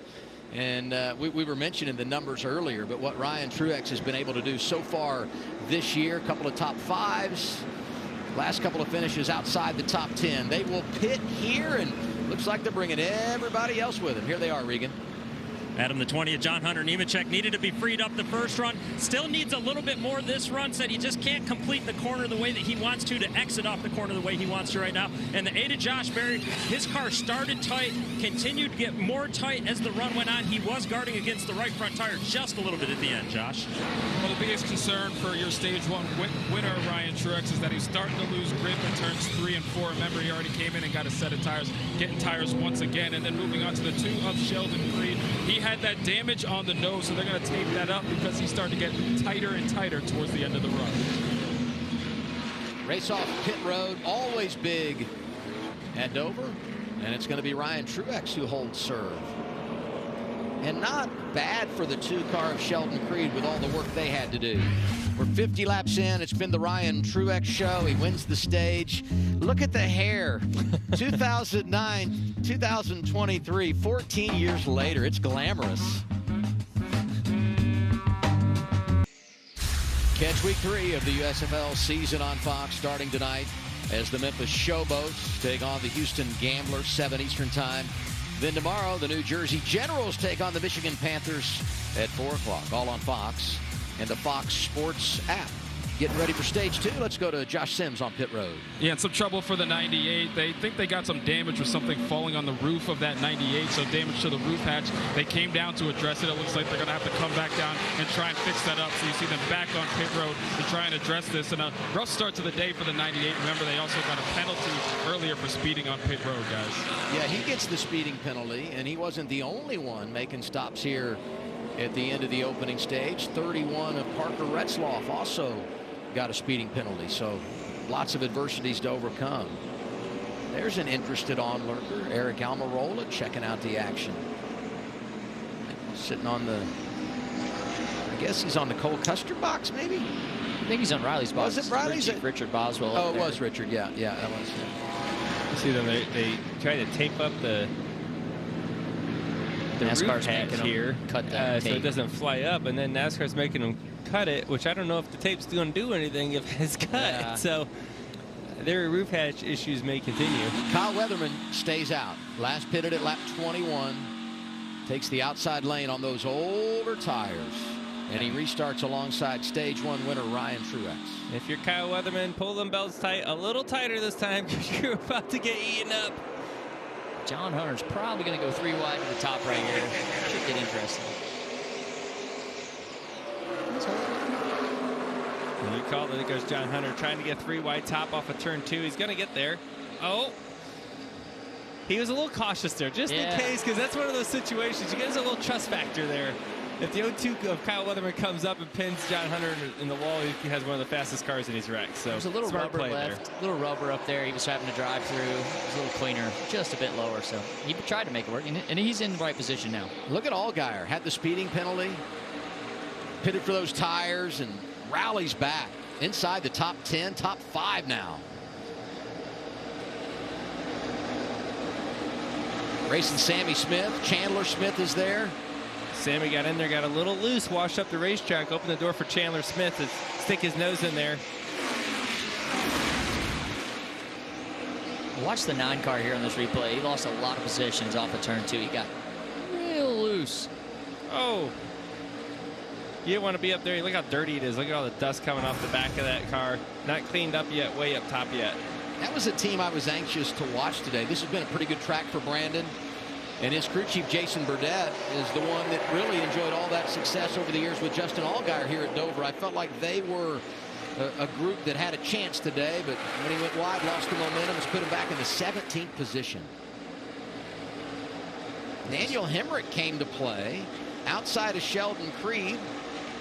Creed in the top 10, bringing Sam Mayer with him. First time we've said Sam's name today. He was really good here a season ago in his first Dover start in the Xfinity Series. I remember the 2 of Sheldon Creed. He just had some damage on the front of his car, probably from that brake rotor. They took an extra long stop, gave up the track position to fix the nose. You see some of the tape there right above the splitter.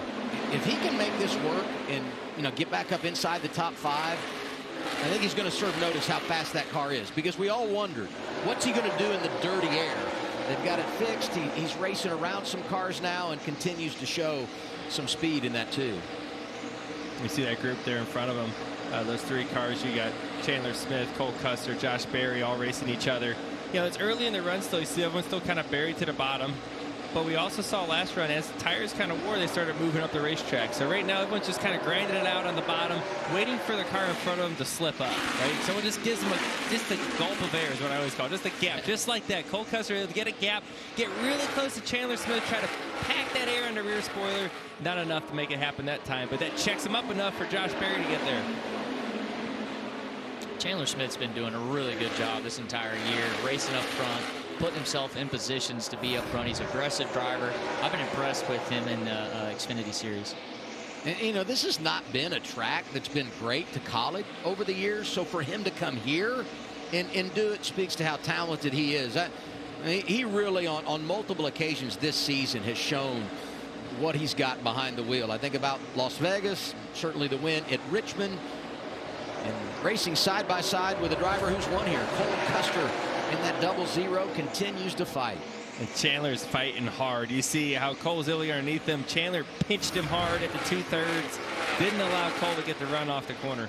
Mayer behind him, gets by Sheldon Creed, now going after his teammate. Last year's winner, Josh Berry in the 8. The 1 is Mayer, the 19-year-old from Wisconsin.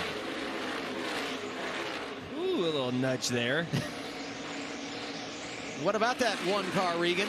Well, Adam, you just noted how he's running up through the field right now. A lot of comments during the last pit stops from drivers that wanted some adjustments. One car that did not, though, was Sam Mayer. Very happy with the balance of his race car. In fact, he said to crew chief Marty Lindley, it is perfect right now. So keep an eye on Sam as the day plays out here. Tough Parker break Kligerman. for our pole sitter, Parker Kligerman. 4th caution of the day. It's a hard hit there. Looks like he got a lot of We're done. damage. One Indian. Well, it seems like he's probably mad at Just someone. drove all over your left rear there. Brandon McReynolds, the spotter. Here's the replay of what they're talking about.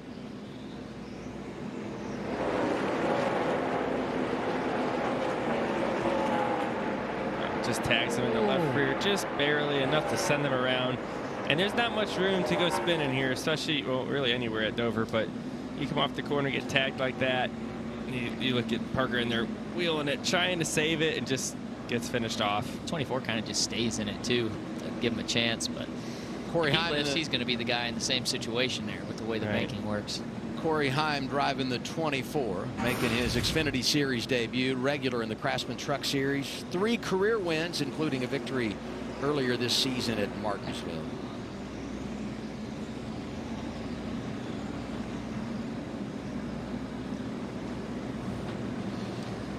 This is the moment where Parker's probably going to tell him.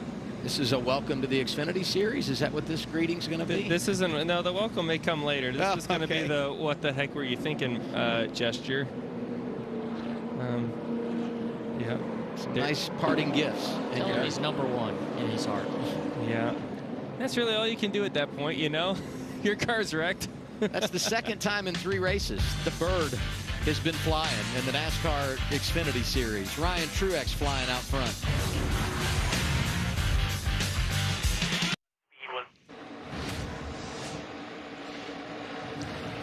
Yeah, this got tight there. My bad. All good. Back of your mind. Focus on our deal. Yeah, you just kind of pinched me there and made my nose kind of wash up. Hey, Parker told me I'm #1. I like that. I agree. You are #1, bud. I think Parker meant something different with #1. That's great analysis by you. I'm not a genius or anything, but I'm pretty sure it didn't mean that. Communication is key. You talk about opposite ends of the spectrum. I mentioned that Corey Heim's driving the 24 today for Sam Hunt. In 2 weeks, we go to Darlington. Tyler Reddick, 2-time champion, Cup Series winner, going to drive the 24. He's been in that car a couple times this year. We ran Fontana earlier this year. Ironically enough, last year he got the 48, their first win in team history. So maybe in a couple of weeks, if it doesn't happen today, he could do it for Sam Hunt and their organization. Well, I'm pretty much decided to stay out here underneath this, under this caution here as they come to the choose. He's going to save a set of tires for the end of the race. You see they're pretty equal for the most part. Pretty much shortest or take the top, right? Take the shortest lane. If it's equal, top lane. Do you like to juke at the choose cone? Try and set somebody up for that? No, I'm trying not to juke myself. That's you know how what I mean? am. I'm like, they're just, I'm going to pick a lane here. I'm kind of the same way. When you juke, you get juked? Is that how that works? Yeah, sometimes, yeah. You can outsmart yourself. Let's give a call to Kyle Weatherman, who stayed out at the end of the stage. He's on those older tires.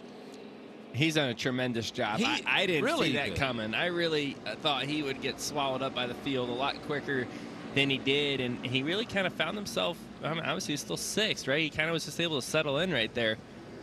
Yeah, that's going to deal. be big at the end of this stage. He can have an extra set of tires, just like some of the other guys that have a tire advantage going in this last stage. Going to be 21 laps to go. Stage 2 as we return to the green flag. Front row, Ryan Truex. Outside of Austin Hill, Nemechek, Allgaier up there, Sammy Smith. We mentioned Weatherman, Chandler Smith, and Cole Custer.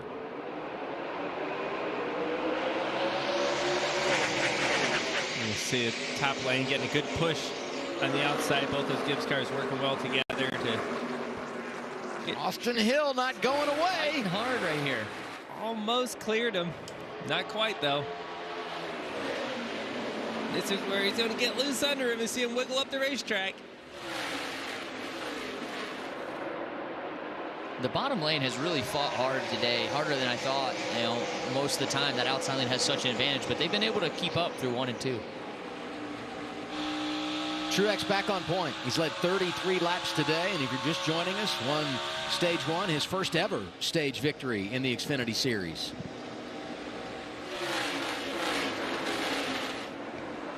I was getting ready to say, don't look now, but there's a guy that's really good on concrete tracks in that 7 car, and he's starting to get toward the front. Absolutely, and he had a speeding penalty earlier in the race on the competition caution, so as you can imagine, Justin Allgaier has a really fast car. It's been able to work its way all the way up into the 4th position from a speeding penalty.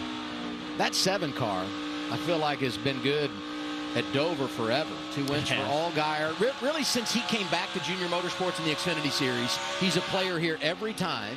And before that, I mentioned 2015, Regan won in the 7. So this is a group with a 7 on the door that's been very, very competitive. 9 consecutive top 10s at Dover for Justin. And in fact, you go back, and this is what I'm talking about. Since he came back to Junior Motorsports, he is Mr. Monster Mile. The 2 wins, all the top 5s. And the average finish at a track where you have 1 slip up and you finish 35th and out of the race, 3.4 average is remarkable. That's great. It just tells me that he really understands what he needs out of his race car to go faster. He's able to communicate it to his crew chief. They build a car around Justin Allgaier, around the driver, what he needs in the car. And then Justin does a great job at managing his race car, right? We've seen so many times here at Dover, your car's balance starts going one direction, it gets worse and worse and worse and worse if you cannot adjust as a driver. So meaning if your car is loose, it's going to keep getting freer if you cannot figure a way to adjust it. Or if it's tight, same thing, you'll keep getting tighter as you go. Sam Mayer to 9th, getting by his teammate Josh Berry. Regan. Adam, the day started out so promising for Parker Clearman, starting on the pole. Unfortunately, you're the first car out of the race. We saw the displeasure you expressed on the racetrack. How tough is this one to take? Yeah, it hurts because of what was on offer, right? The opportunity here today, Regan, it just, we weren't good. You know, I think we were in that position because we were going backwards, we were struggling, but Patrick Donnie and everyone was going to work on this thing, and it seemed like one of those days where we were just going to really have to find a way, right, to get better and keep working on our Spike Tours Camaro and go for this opportunity of $100,000 because I looked and none of our competitors are having that good of a day either. You know, it wasn't like they're lights out. So we could have worked on it and been there at the end. Hopefully we could have had a big day, and obviously in the points this hurts a ton. But, you know, I just hate it because where we were hurting, the driver got into us, like, you can see we're struggling. You know, give me a corner. Give me a corner. We'll gather it up. You can go by. But just wasn't the case. You know what? We'll be better next time. That's the best thing we can do. Thanks, Parker. He mentioned the points. Parker came in on the playoff bubble, 10 above the cut line, 10 in front of Sam Mayer, who's having a pretty decent day. So that's something we'll keep an eye on as the afternoon continues. It reminds me a little bit of last week at Talladega. Dash for cash. It's like no one wanted the money. They were all crashing out and getting eliminated. Parker is out of the race. Custer leading the way, going for the $100,000. He's top 5. Creed is 7th. Jeb Burton is 12th right now. Yeah, you see the same thing with the Dash for Cash guys, right? And sometimes it's just how it works. Sometimes the extra pressure affects teams in different ways. Sometimes it makes them better. Sometimes it makes them crack. But here's the deal with this guys. These guys showed up here today with no practice. Didn't get to a tune on their cars or anything like that. So you got to give them a little bit of grace on the overall balance of their cars right now.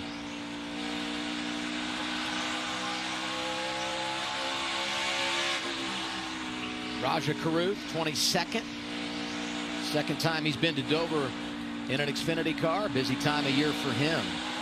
Racing next Saturday night on FS1 in the Craftsman Truck Series, going to Kansas. Running full time for GMS over there. You can see that rubber line building there, and it's so key. If you can keep your left front right against the edge of that asphalt, it sometimes rotates you on around the corner, kind of pulls you around the corner. Joey, what's your favorite line around Dover? You're asking the guy that's never won here in anything besides an Xfinity car, but an Xfinity car, I've always was a big fan of wrapping the bottom. Cars don't have as much horsepower. You can't. It's not like if you go up the racetrack and come back down, you don't have a bunch of power to hook back up, so you don't get the full reward of the diamond lane. So I was always a big fan of wrapping the bottom right underneath the rubber, like you're talking about, Austin. It seemed like it was able to get all that speed through the center and then make sure your car turns when I call it the 2/3. Right here where Herbst is, that's where your car's got to really finish the turn and come up out of that hole. If you start getting tight before that, you got to make big lifts, you lose all that momentum down the straightaway. And you talk about coming up out of that hole. When you come up out of there and your car has that big swing moment, it's not fun. You want it to be locked in there so you can really smash the gas and stay in it when you leave. Yeah, that's why you want the turning done before that.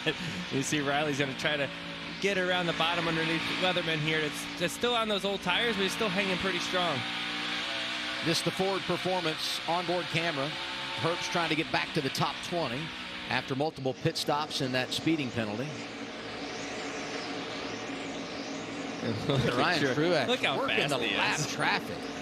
Over the lap cars, just seconds quicker.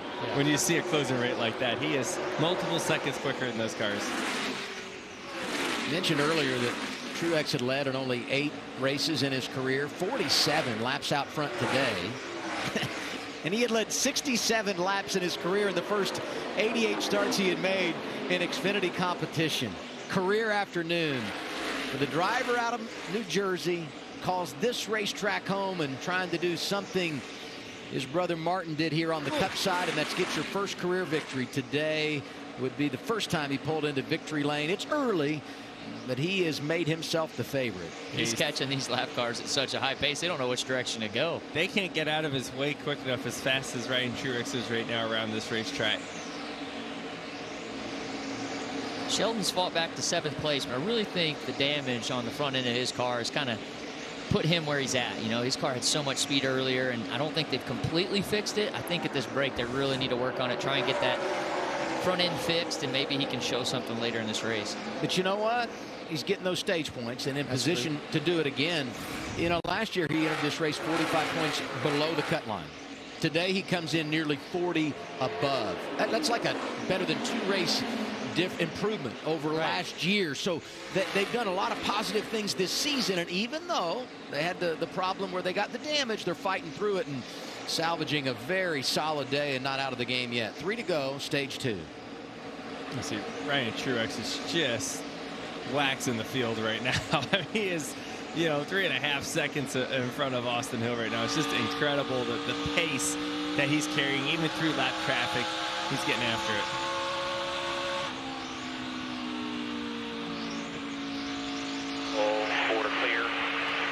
On board with Nemechek. Looking back at Allgaier. Working through some lap traffic as we hit 2 to go. Stage 2. And something I don't think we paid off on this was a 7 to Justin Allgaier on 2 tires. So he took the 2 to get track position. Yeah, so he got his track position and he's maintaining. So it also shows a lot of strength in that car. So he was passing cars on 2 tires. That's right. So after this stage, it'll really give you a good read on that one. Get out the broom. It's a sweep. Stage 1 to the 19. Stage 2 to the 19. Ryan Truex does it again. It's the 3rd time a driver has swept both stages at Dover. That's the good news. The bad news, those drivers did not go on and win the race. I'm sorry, Ryan. I'm sorry. Austin Hill, solid points. Nemechek up there in the top 5. Same for Allgaier, Cole Custer, Chandler Smith, Creed, Sammy Smith, Mayer, and Barry. Welcome home.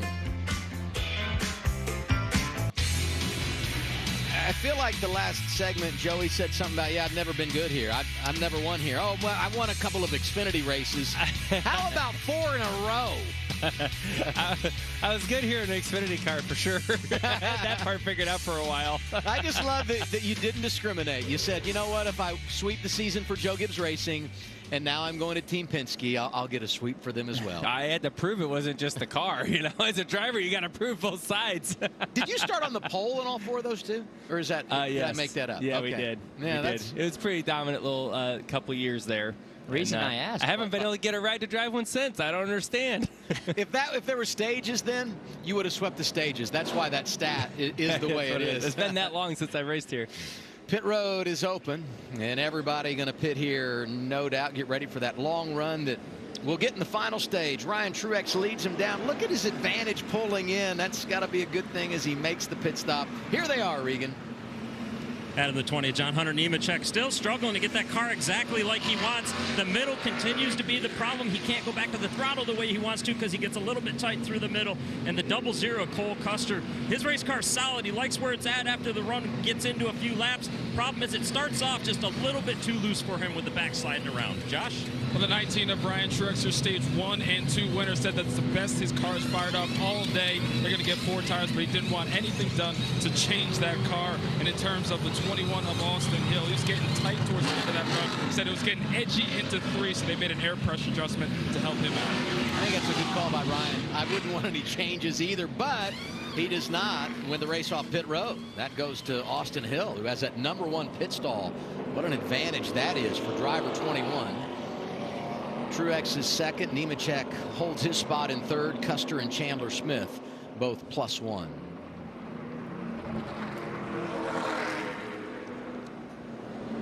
Hey, Ryan Truex, not Junior. How's it going? Hey, how you doing? Man, you guys are waxing them out there today. What are you loving about that 19 car? Yeah, it's been pretty fun so far. Yeah, the old Toyota accessories, GR Supra has been fast. These guys did a great job. Man, I just love this racetrack. So happy to be back here and be such a great car, such a great team. Just having fun, trying to keep up with the racetrack and make sure we can be good here at the end. Well, keep up the good work. Nothing like home, man. Try and get here to the finish. We'll be watching and cheering you on in the booth. Appreciate it. Home game for Ryan Truex, and he has delivered so far, winning stage 1 and stage 2. He'll be second as we begin the final stage. You know, 13 drivers have picked up their first career win here.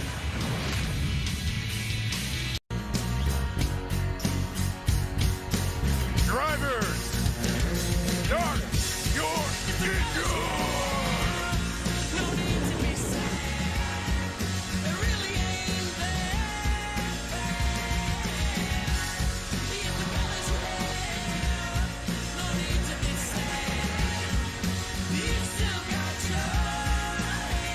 All set for the final stage in Dover, Delaware for the NASCAR Xfinity Series. Here are the drivers delivering when it comes to stage points. Ryan Truex gets the sweep. His teammate John Hunter Nemechek solid. Same for Austin Hill. Good day for Sheldon Creed. Cole Custer front row got 9 stage points. Austin Hill, your race leader as we get ready to go for the final stint. Yeah, the 19 can just, like as soon as he lands, the 19 just cracks throttle and he just squirts across the middle. A couple car lengths on me, and then we kind of station out with him from the rest of the corner. But just that, being able to carry that speed across the middle is huge for him right now. We'll get there. We ain't done yet. They're still tuning on her. He's got the lead right now. He's got the track position. Obviously, he's got to clear Ryan Truex on the bottom, but taking the outside there. The RCR cars, we've seen it all day long. They got wicked launch getting out of the restart zone there. So my guess is that Austin Hill is going to have the 19 clear before he gets into turn 1. And if he does, that clean air is going to last a long time. I mean, it's right. It doesn't matter how strong your car is. If the 21 can do a good job of keeping dirty air on the 19's nose, it's going to be tough for him. He has to fight hard, because if he lets Truex out there, you're going to have to pray for caution at some point to have another shot at it. We're going to hit the halfway point as we begin our final stage at Dover.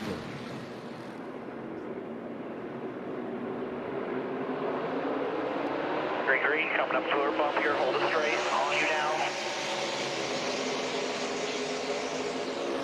Pretty equal restart. Austin Hill is not able to clear him into the corner, but he gets him once he's landed into the corner. Was that a wicked launch, Joey? That was almost wicked. That was a semi-wicked launch. That was wick. It might have been wicked. That was a wick launch. Hey, don't make fun of me now. John Hunter Nemechek comes through to second.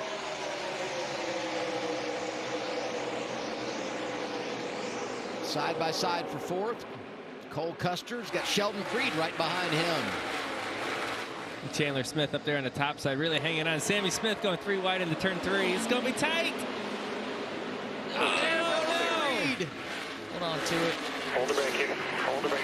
Somehow, some way, he hangs on. No contact. What an unbelievable save for the 2 of Sheldon Creed, who just got sucked around. Yeah, you saw that entry to turn 3, 3 wide, door to door to door. No one was really ahead. Nobody lifted. And here it is right here. The 7, Justin Allgaier. He's going to try to pinch them all down onto the bottom. And you just go over those bumps. As you land down into turn 3 of some bumps, you kind of see that car moving a little bit. No side force because the 7's right next to him, squeezed in, and around she goes. Yeah, when you're on the door of somebody like that, it's just very tough. And you can see the smoke, the powder coming off the tire right there. He's still in the gas. Yeah, it's like a dust. It's kind of crazy looking. Fortunate for him, he's still got a race car here. Another set of tires because they saved it earlier in this race, so he can bolt those on. Try and come from the back to the front. And it's so hard to give up right there, but somebody's got to give 3 wide here. Most of the time it doesn't work out. Yeah, someone had to, and it's usually the person that has the advantage. The tough part is they kind of went in there with no one really having the advantage, right? That Sammy Smith was the only one that might have been behind, and he actually lifted to make sure his car stayed on the bottom. Right. And he had the prime location. Sheldon's kind of in the worst position with the best advantage.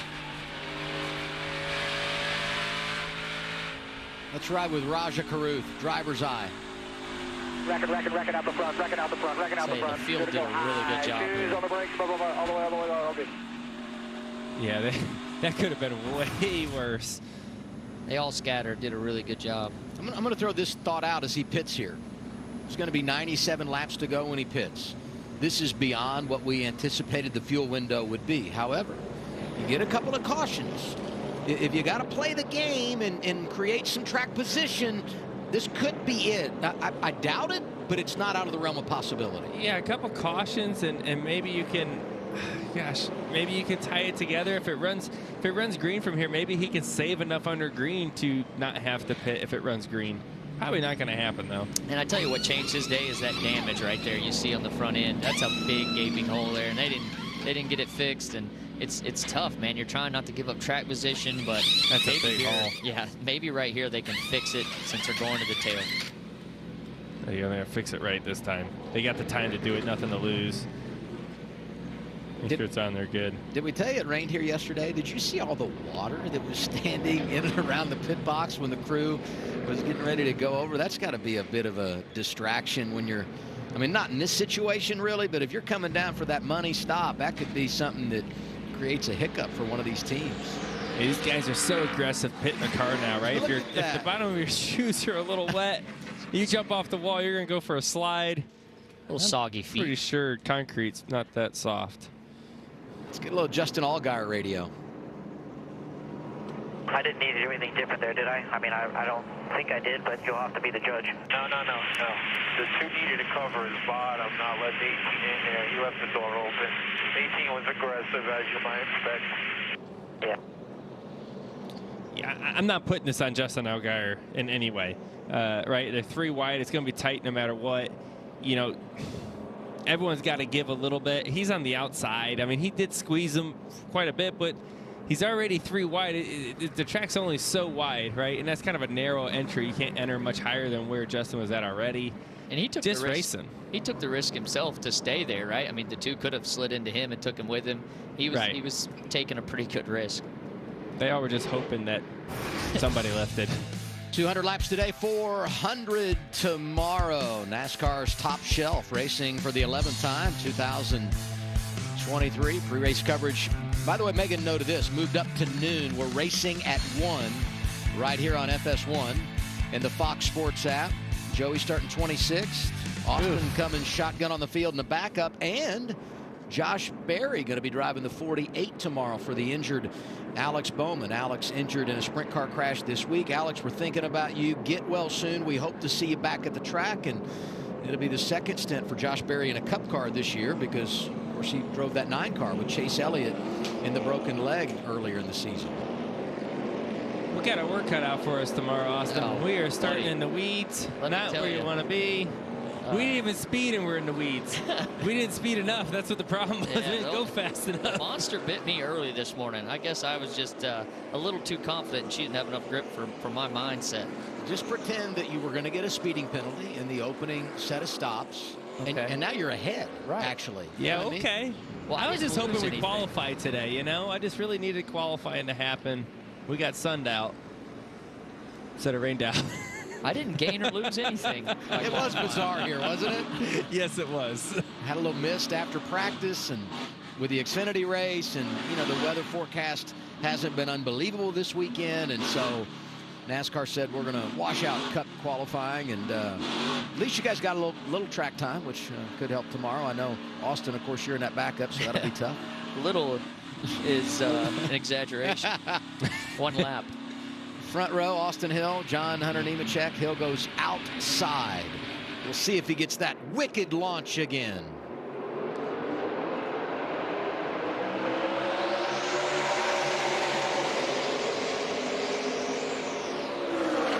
So Nemechek's going to fight hard here to try to get the lead from Austin Hill. His teammate, which is proven to have the fastest car on the racetrack, now to his outside, Ryan Truex. I tell you what, Austin Hill, once again, impressive every week in that Bennett Chevy. Finds himself in good positions, puts himself in great positions. That team's working really well this year. I feel like they needed today because they've been on a bit of a slide. We know how good they have been at the drafting tracks. Didn't get the payoff last week at Talladega, which you felt like that might be the get-right race. 3 wins early. You see it here. Daytona, Las Vegas, Atlanta. This is the kind of track where if you can come and get it done, your confidence just skyrockets, and he's delivering as we got a great battle for third.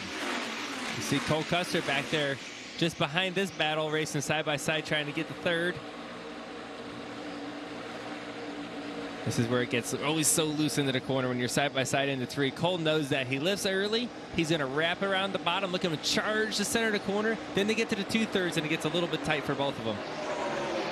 Can't quite make it happen.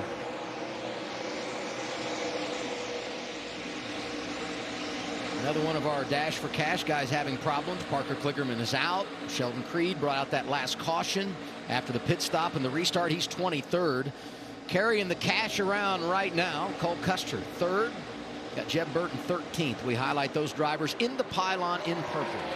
Now, Austin Hill's plan right now is to try to do everything he possibly can to wear Ryan Truex's tires out. Stay in front of him as long as possible. Make that car wide. Race the dog poo out of him to try to stay in front of him, because once there's clean air on Truex's car, it's going to be hard to beat him again, and he slips up just a little bit there. Oh, he got his quarter panel to pull him back. That little slip. Whoa. How good is that 19 car today? He can go wherever he wants with a lot of pace. You know, Austin talked about his ability to run through the center just faster than what he's able to, and I think he can do it kind of up a lane, down a lane. He's been pretty impressive. This is where I thought he might get compromised when he lost control, and here he is again.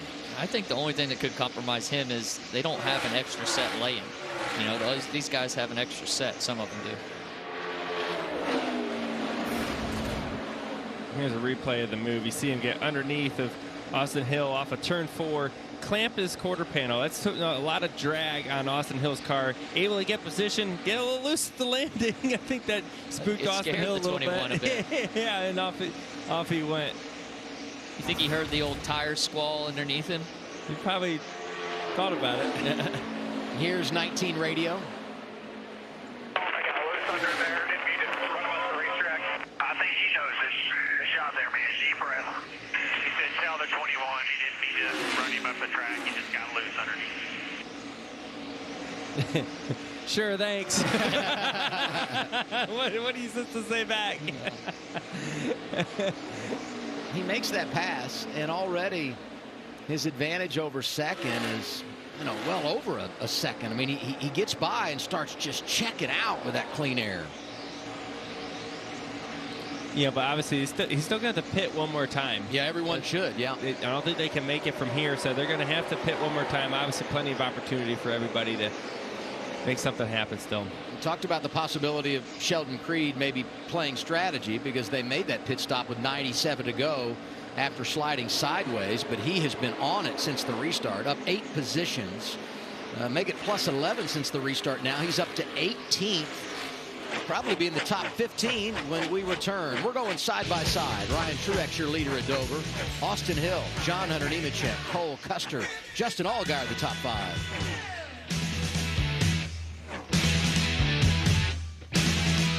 Remember how lucky we are to get to do this every week?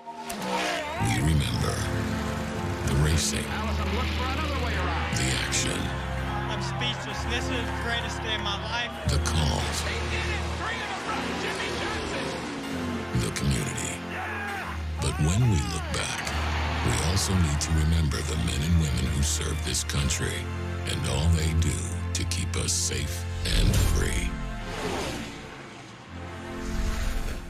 A huge weekend of USFL action kicks off on Fox. Look at that! Tonight at 7 Eastern, the Memphis Showboats take on the Houston Gamblers. See you later! Then tomorrow at 4, Let's go! the New Jersey Generals battle the Michigan Panthers. This is it? Real pros. Unbelievable! Real football for real fans. Let's go! Week 3 USFL action heats up this weekend on Fox. Craftsman is back. And to celebrate our return to the NASCAR Truck Series, we're offering racing fans different Craftsman deals throughout the season. Because teams can count on Craftsman tools to get the job done. And now you can too. When you take advantage of the Craftsman deal of the race, you'll save on the tools that'll help you power through your projects. And this deal, well, it's going fast. So scan the QR code now to get the current deal of the race. The deal of the race brought to you by Craftsman. Arby's new loaded fries have lots of friends. Meat bacon, the fun one. Crispy chicken, the silly one. Cheddar, the cozy one. And then a new sauce drizzles in like, what's up, loaded fries? Arby's, we have the meats. The science of shine. Lightning fast with ultra-durable, super hydrophobic results.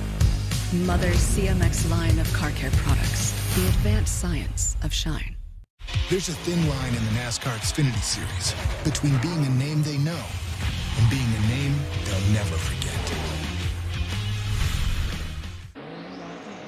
Plenty to watch while we were side by side. Jeffrey Earnhardt had come to pit road. Some smoke out of the 44. And this race for 4th has really been outstanding. 00 Cole Custer. The 7 Justin Allgaier. Yeah, I've been watching this battle over the commercial break. Justin Allgaier definitely has a faster car. They're going to use the lap car as a pick, but Cole Custer's going to try to cross him over. He's in there. I think the 7's got the advantage now, having the outside. He finally made it happen. That was a grind. That was a battle. It was a grind, and I'm sure Justin Allgaier was like, come on, man, I'm faster. You just let me go. There's a long ways to go in the race. Justin thinks probably at this point he has a chance to at least get up into the top 2 and maybe have a run for Ryan Truex. I think that 7 car is faster than it's shown most of the day. These are 2 of the 3 drivers that have won at Dover that are racing today. Custer got it done 2019. A pair of wins for Allgaier in that 7 car for Junior Motorsports, and Josh Berry, the other one here a season ago. He's back behind him in 7th right now. Speaking of Junior Motorsports, all 4 of their cars now inside the top 10 after all 4 finished in the top 5 in this race last year.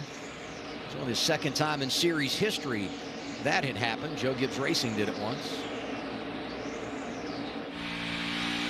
You know, when you come to Dover, there are going to be problems. Eventually, there's going to be some adversity. Something's going to go wrong.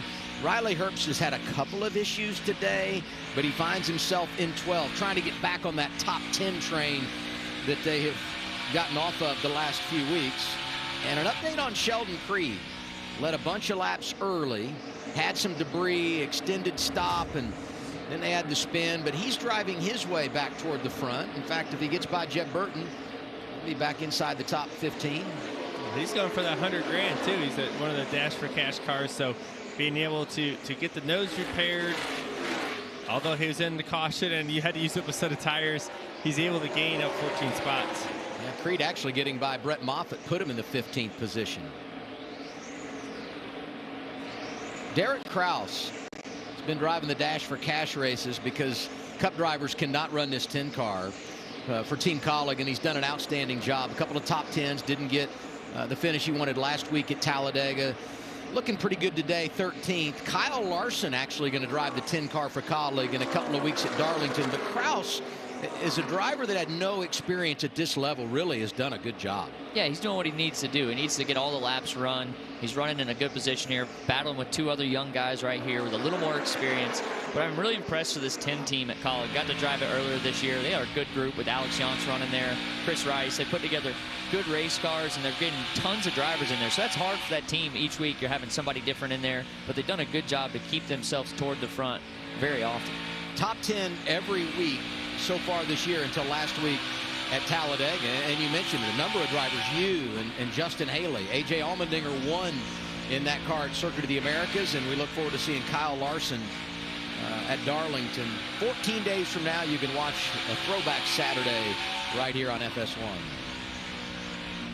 I love that throwback week. I think it's one of the most fun things to watch. And look at Riley Herbst, pressure and Chandler Smith. And that checks him up just enough for Kraus. We just talked about him trying to get his nose in there, get a little air on it, sneak it through the center of the corner. And we talk about it all the time. 2/3 point right here. That's where it gets tricky for that guy on the bottom.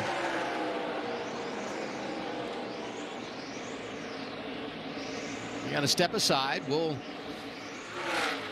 keep you involved in what's happening as we go side by side. Ryan Truex leading with 69 laps to go. He's 2 seconds in front of Austin Hill.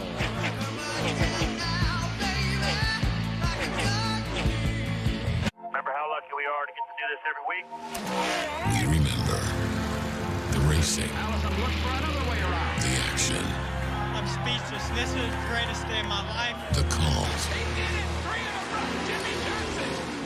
the community. But when we look back, we also need to remember the men and women who serve this country and all they do to keep us safe and free.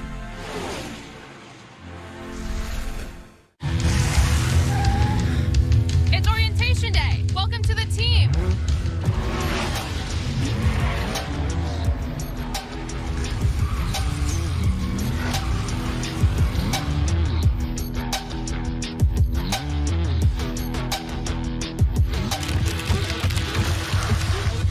Who wants to race?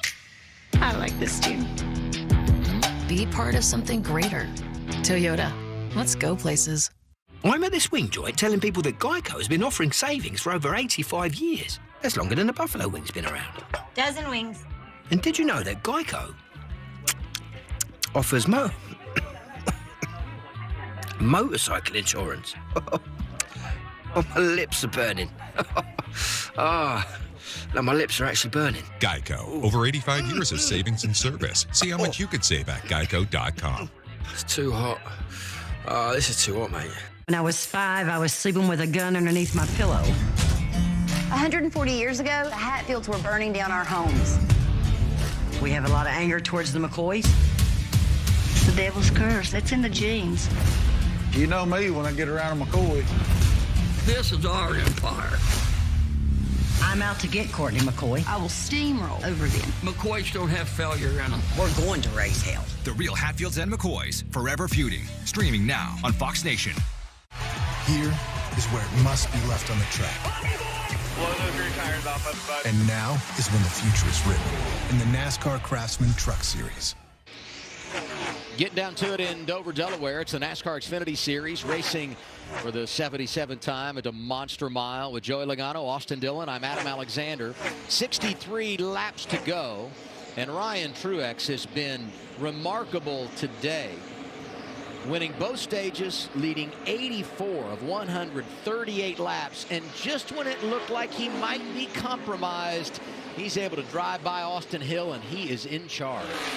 Yeah, he just had such a fast race car. It's just, he's done a great job at managing it and executing the race. It's one thing having a fast race car, but you got to manage the whole race on top of that. So everyone's doing a good job so far.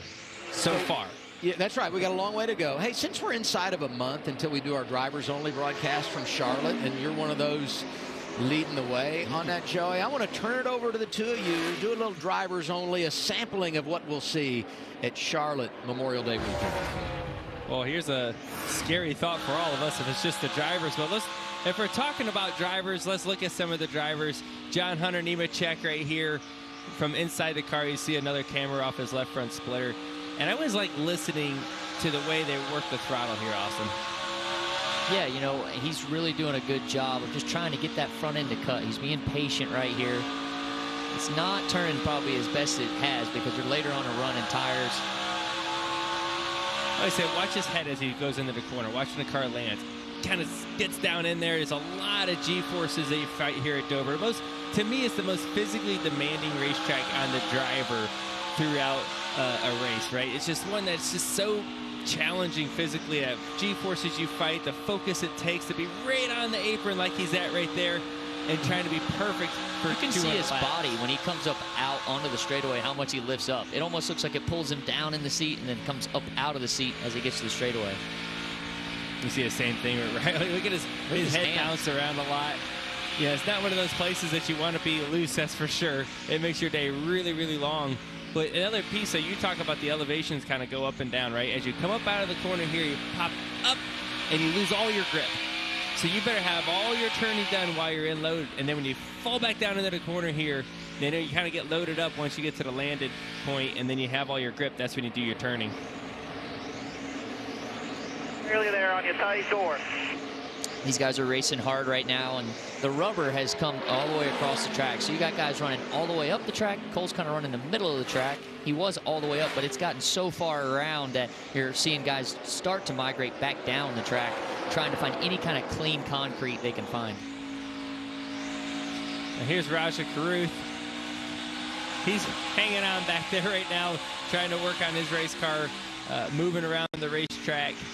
You see him kind of running up at the edge of the rubber. We call that the edge of the rubber. Right at the very, very top. You see John Hunter Nemechek going by him as long as Justin Allgaier. Just trying to find grip at any point, right? And then you have a car that's just not handling perfectly. Yeah, a lot of work to do in there for sure. Well, Adam, you want to join us? Well, do you think I fit in? You guys were giving some wonderful knowledge there. We need you. Yeah. Thanks for saying that live on the air. Adam needs a raise. My new agent, Joey Logano. Here's the lineup. I just take 10%.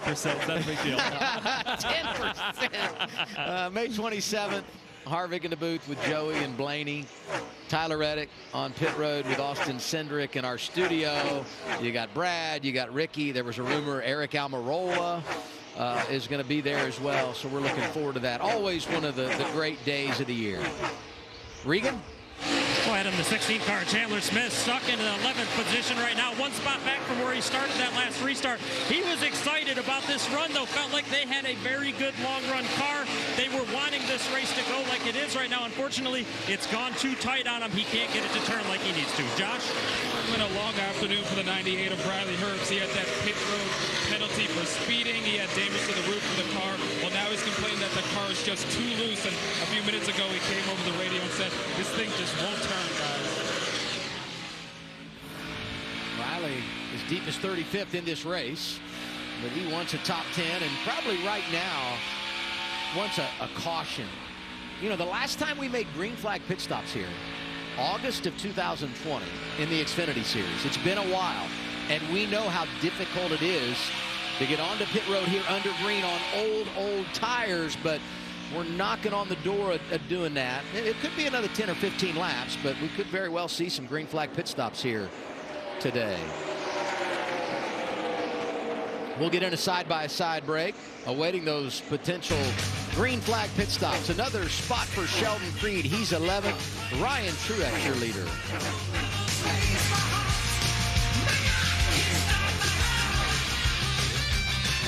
A huge weekend of USFL action kicks off on Fox. Look at that! Tonight at 7 Eastern, the Memphis Showboats take on the Houston Gamblers. See you later! Then tomorrow at 4, let's go! The New Jersey Generals battle the Michigan Panthers. This is it. Real pros. Unbelievable. Real football for real fans. Let's go. Week 3 USFL action heats up this weekend on Fox. For 46 years straight, more of you have trusted Ford F-Series trucks to help save the day. Stretch the weekend. Haul or tow. Just about anything, anywhere. That's because they're built Ford tough. And it's why Ford F-Series are America's best-selling trucks 46 years straight. And for that, we thank you. Because this isn't just about our capability. It's about yours.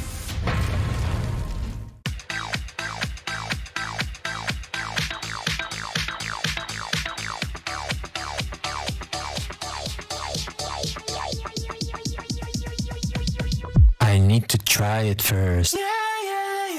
Marco's new Magnifico pizzas are loaded with Old World sausage and pepperoni to deliver your taste buds to crispy, savory glory. And it all starts at $9.99. Marco's. Pizza lovers, get it. Imagine a scrapbook filled with all your favorite memories of 75 years of NASCAR gone by. Now imagine that scrapbook going 190 miles per hour. Have you ever? No, I've never. You don't have to imagine it. You need to get to Darlington, where the drivers of today tackle the track too tough to tame, just like they did your first time. NASCAR Throwback Weekend at Darlington Raceway. Get your tickets today at darlingtonraceway.com. 45 laps to go for the NASCAR Xfinity Series here at the Monster Mile. 10th race of the year in 2023, surprisingly. And I hate to say this because every time I do, the next week I go in the garage and all the teams remind me that I've said it again. But Junior Motorsports still winless this season. They had 2 victories at this stage of 2022. That right there is a battle for second place, guys. Justin Allgaier has driven his way back up to the top 2. Obviously, Ryan Truex is a long ways up there, 5.5 seconds away. But he's in position now if a caution was to come out.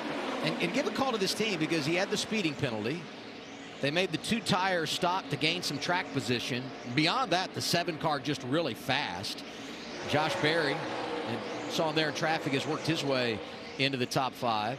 I said it earlier, but all 4 Junior Motorsports Chevrolets inside the top 10 today, so they've had a really good day. Yeah, you talk about the green flag cycle here that can start really at any moment. There's a few different plays here. You can short pit it, which would be pitting right now, put 4 tires on and try to make as much time as you possibly can. But if the caution comes out, you're down a lap and you're out of tires.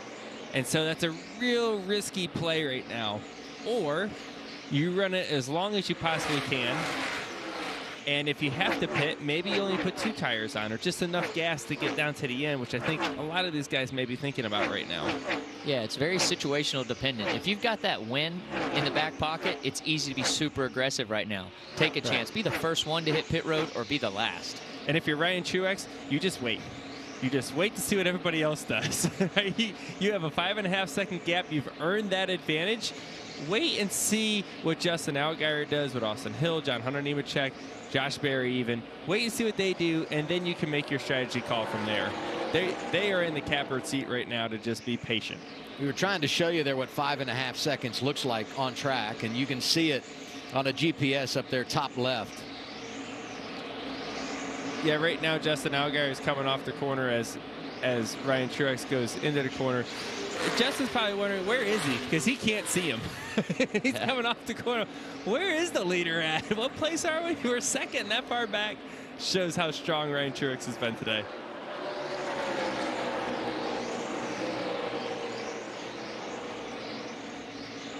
I said it earlier, but Dover Motor Speedway, and this is a surprising stat to me because this place is so difficult. But when you talk about drivers getting their first career victory, 13 of them at Dover. That's the most. Hickory at 10. You know, you got Charlotte on board, Daytona. It's cool to see Hickory on there. It is. Pit stop's underway. First one to come in under green, John Hunter Nemechek. Regan. Adam, he's been getting a lot of notes about what his teammate is doing out in the lead line-wise, trying to work on his line and work on his car from the driver's seat.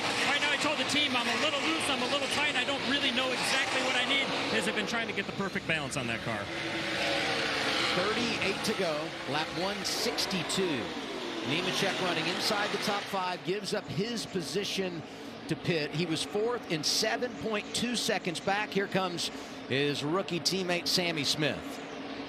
And he's already won on this pit stop because he was able to get in as a rookie at Dover and he didn't spin it. Now if he doesn't speed, he's got to feel really good about the execution, right? You're going so fast here and you're on old tires. Getting below that orange box and getting to pit road correctly is a very tough task. One of the hardest places to hit not pit get road. run over while you pit is always challenging here. I love the story of Sammy Smith. He's a high school senior, going to graduate if he hasn't already, but taking classes online, moved from Iowa, Johnston, where he's from, to North Carolina, to put himself in position to drive this race car, living on his own, having another good day today. Last year's winner making a pit stop, Regan. Adam, that car's been clicking off some really good laps here as this run goes on. The biggest issue is he's good on the bottom. He's struggling to run anywhere other than the bottom, though the car gets too free and too loose when he moves up to the top of the track. And you can see on our map top left, when these guys make a pit stop, what happens to them in regard to race leader Ryan Truex. When you make a pit stop here under green, you know, you lose that lap, but you got those fresher tires, and we'll see how it all cycles out after Truex and the others up front make their stop.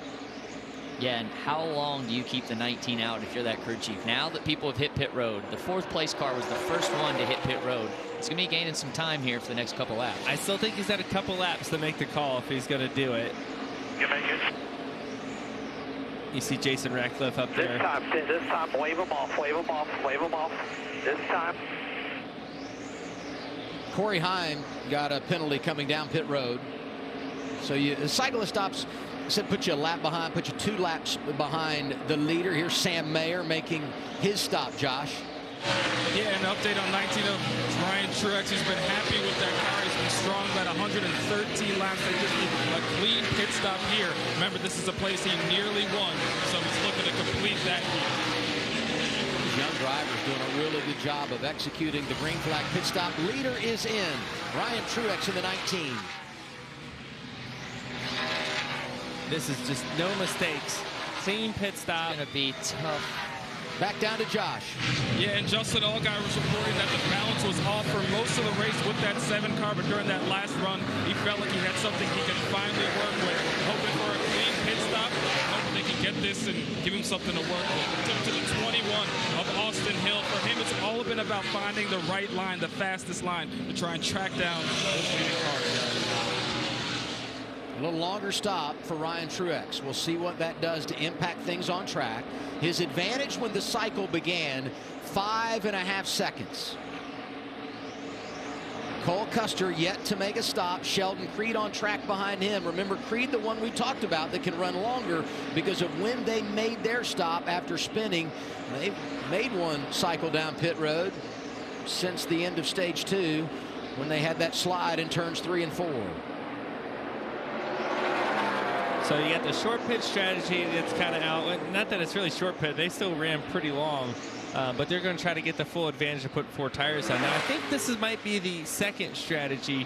Cole Custer, Sheldon Creed, Herbst, maybe even Chandler Smith, with a move of possibly running this thing until basically you're out of gas and then making a shorter pit stop with probably only 2 tires. Yeah, I like to be on one side or the other. At the very beginning of short pit or the last one to hit pit road. Yes. If you're in the middle, it usually just doesn't play out, or you're not gaining much.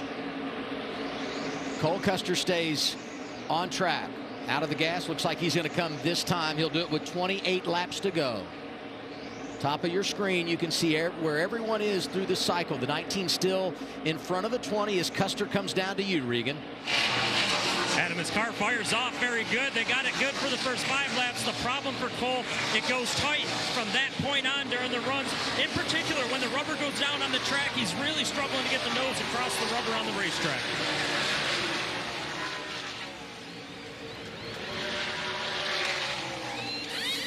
Scheduled green flag pit stops here at Dover, and they're happening inside of 30 laps to go. With Custer coming in, Sheldon Creed is now the race leader.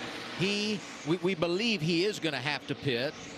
Although he pitted a little bit later, as I said earlier. Riley Herbst is second, Chandler Smith in the top 5, Brett Moffitt, Jeb Burton, and you can see the last time that they made a pit stop, Ryan Truex has now cycled back inside the top 10, and he has maintained his advantage over those drivers that were behind him when the cycle began. I mean, I love what the 2 cars doing here. I mean, you have nothing to lose. You're trying to get a win, lock yourself in the playoff, hoping for a caution, obviously, if they can't make it on fuel, which we don't believe they can. But, you know, go as long as possible. Yeah, I like the play. Yeah, I like such a. You're going for $100,000 too, and that was probably this is their way to get the $100,000. Jeb Burton looks like they're probably doing a similar thing right now. Derek Kraus speeding on pit road when he made his green flag stop, on board with Riley Herbst. And that may be the one reason that Cole Custer pitted when he did, is for the $100,000 to get a little more tire advantage on these 2 if they have to pit. Do something different. Yeah, stay on a different strategy. This would be the battle for second right now. Watching Barry and Allgaier, they're the ones that have made up the most ground through the cycle, I believe. When you look at the scoring monitor of those drivers that have made pit stops, they're the ones that would fall in line behind Ryan Truex. Truex scored 6 right now, 1 lap down. Now, obviously, if the caution comes out, he would get the free pass, but that's another thing to monitor here, these drivers that are a lap down because they made that pit stop under green.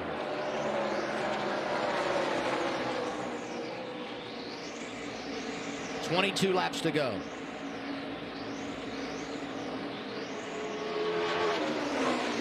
We mentioned that the stop for Truex was a little slow. We didn't have an official number. Justin Allgaier, the one that really did a good job. We put the comparison in, and you see the difference for Allgaier, what the driver did, how the crew executed, and the overall. That's why Allgaier has been able to make up some ground. Yeah, you see that. Yeah, it's all in the pit crew. The driver, it looks like they were able to do a very similar job, obviously, and it's all in the pit crew, which allowed him to get close for a minute, but not for long. And now you see Ryan Truex there. He's behind Sheldon Creed, who's the leader of the race. He's going to try to unlap himself right here, which is key if the caution was to come out. It's big not only for him, but also Josh Berry, who would be the next guy in line a lap down, right? And then he would be in a free pass situation should the caution come out. Truex goes by. I noticed the sun's coming out a little bit. You know, the balance of the cars could start changing. It's not a lot, but there's a little bit more brightness on the track down there in 1 and 2. See Chandler coming in, getting his 4 tires. They ran long, right? The gamble for them was, let's pray there's a caution and we can snag all this track position. It just has that running long type of feeling right now, though. Right, yeah. If you're the 2, you're asking, hey, is there something on the track down here? This takes me back a little bit to 2015, I think it was, when you had Roush teammates Chris Buescher and Bubba Wallace, who played the long run game in the final stage, and we kept wondering, when are they going to pit? When are they going to pit? When are they going to pit? Ultimately, they never did, and it played out for them to win the race on a fuel mileage run in the final stage. Again, we just don't anticipate that happening here, but every lap that goes by, you start to question a little more, and you would think, based on the fact that they pitted at lap 103, and Herbst and Moffitt and Jeb Burton behind them pitted at 94, and they've not been back in. I mean, that's a little gas in the tank if you're the 2 team. They could definitely go longer than anybody, and that's the play they have right now. So if that's your only advantage you got, run it out, see what can happen here. It'd been interesting if he would out there. It's a long run. If you haven't done your homework, you didn't hydrate, you haven't been working out, staying in shape, this place can get after you, especially a long run like this. Absolutely. 14 to go. Who's got a little left in the tank, not only in the gas tank, but physically for the end of this to get a couple more spots out there? Barry and Allgaier have both gotten by to get back on the lead lap, and that should be indicated in our pylon when we cycle around the next time. Jeb Burton pits. That leaves Riley Herbst behind Sheldon Creed as the only 2 drivers that are yet to make a pit stop under green in the final stage.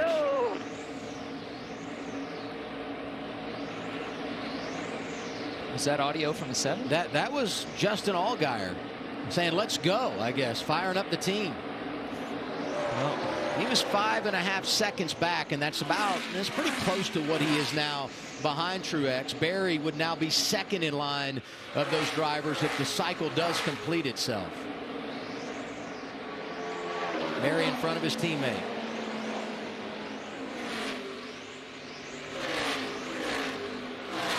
Yeah, Riley Herb's doing the same thing that Creed's doing as well, right? They're both out there riding it out. Come on, baby. They are doing anything they can. Please the caution, because at any point they're going to be getting close. Just got a report. 2-car Sheldon Creed will pit next time around. So he'll do it with 10 laps to go. Good news for them, with only 10 laps remaining. Shouldn't need to stay on pit road long. A little squirrely as he locks it down, but no problem inside the orange box to make his stop. He got all he could there on pit road. I mean, they played the strategy. It's going to hurt them in the end of the finish, but they had a shot here if the caution would have fell. I like the chant. I like the gamble on that. Well, you might as well give it a shot. Here comes a 98 as well. Down to Josh. And just Sheldon Creed coming into pit right now. There was a debate whether or not they could make it, whether or not they get a caution. They knew they didn't have enough fuel to make it to the end, so ultimately decided to come in and pit, guys. Quick gas and go on Sheldon Creed. We talked about the 2-tire option maybe late in the round. He did the gas and go. Interesting play. Yeah, he was 11th when the cycle began, so we'll see what it nets him after the spin, and then they had the debris early when they had the extended stop. So they've had some problems today. If you can get a top 10 out of it, you got to leave here feeling like it's a success. Nice stage points. Yeah, it's going to be a hard last 9 laps full of fuel on old tires. Yeah, it's going to hurt him for sure, right? But that is the risk he took, right? Yeah. You might as well, right? You already put yourself in a tough spot after a spin. This is give ourselves a chance to maybe make some track position, maybe put ourselves in position with a late race caution to win this thing. Go for it. Their risk is, well, shoot, they're 10th now. You know, after a quick gas and go, they'll probably lose a spot, maybe 1 or 2 by the end of the race, maybe. But overall, I like that. That's a good call. Riley Herbst caught speeding when he made his green flag pit stop. Oof, that's a killer. That's a killer. Can't do that. That's right at the end. That's a tough one. 7 laps to go. The advantage for Ryan Truex, 5.7 seconds. Last time Truex won in NASCAR was September 2010 at New Hampshire in the E-Series. He was 18 years old. Current Cup drivers Bubba Wallace, Ty Dillon, Corey LaJoie were in that race. 6 to go. And let's go back to the first Cup win for older brother Martin. It happened right here at Dover. And he had been so good in the Xfinity Series, driving for Chance 2 Motorsports. Talking about Martin, we wondered when will the victory come? Where will it be? 2007, springtime. Martin Truex Jr. celebrating on the biggest stage. What a successful career. Went on, of course, to win a championship. 5 laps away for younger brother Ryan to get it done at the same track. And what a track to have a dominant race car, right? And just go out there and spank the field at your home racetrack. Like, that's the best place to do it. And right now, as long as nothing goes wrong and there's no caution that could change all this up, he's 5.5 seconds ahead. Yeah, and he's done a great job today. He's been flawless on the track and done what he's had to do to get to this position with 4 to go. You know, a lot of credit's got to go to Jason Ratcliffe as well. Jason's a great crew chief, been in the sport for a long, long time. Should he crew chief me in the Cup Series, crew chief me in Xfinity cars? Feels like a different lifetime ago. At this point, he's still around, obviously producing some really good race cars on the racetrack. So kudos to him and his group. 3 laps to go, 5-second advantage, lots of lap traffic. 3 remaining. Going to be 2 this time around. The last thing you want to see if you're Ryan Truex is the caution. You just want to get back to that white flag so you don't have to deal with another restart. 2 remaining. He just wants to get through his traffic too. I like the bottom. Let me be in control. I'll run the bottom and get around that. Sheldon Creed on the old tires still. We talked about his strategy over and over again. He's running 11th. He's going to have a decent day at the end of the day. Custer is 7th, in position right now to win the Dash for Cash. White flag is out at Dover. 1 lap to go, sponsored by Credit One Bank. We're 129 miles from Mayetta, New Jersey. Hometown for Ryan Truex. Dominating performance at Dover, leading 120+ laps. Won both stages, and he's going to finish the deal. First career victory for Ryan Truex. It comes at Dover.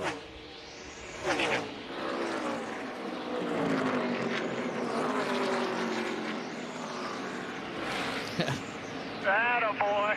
I knew you could do it, man. I knew we'd get one this year. Great job, man. Great job, Stevie. And we talked about just a dominant race car, right? When you have just that much speed, all you hope is let's just not screw this one up.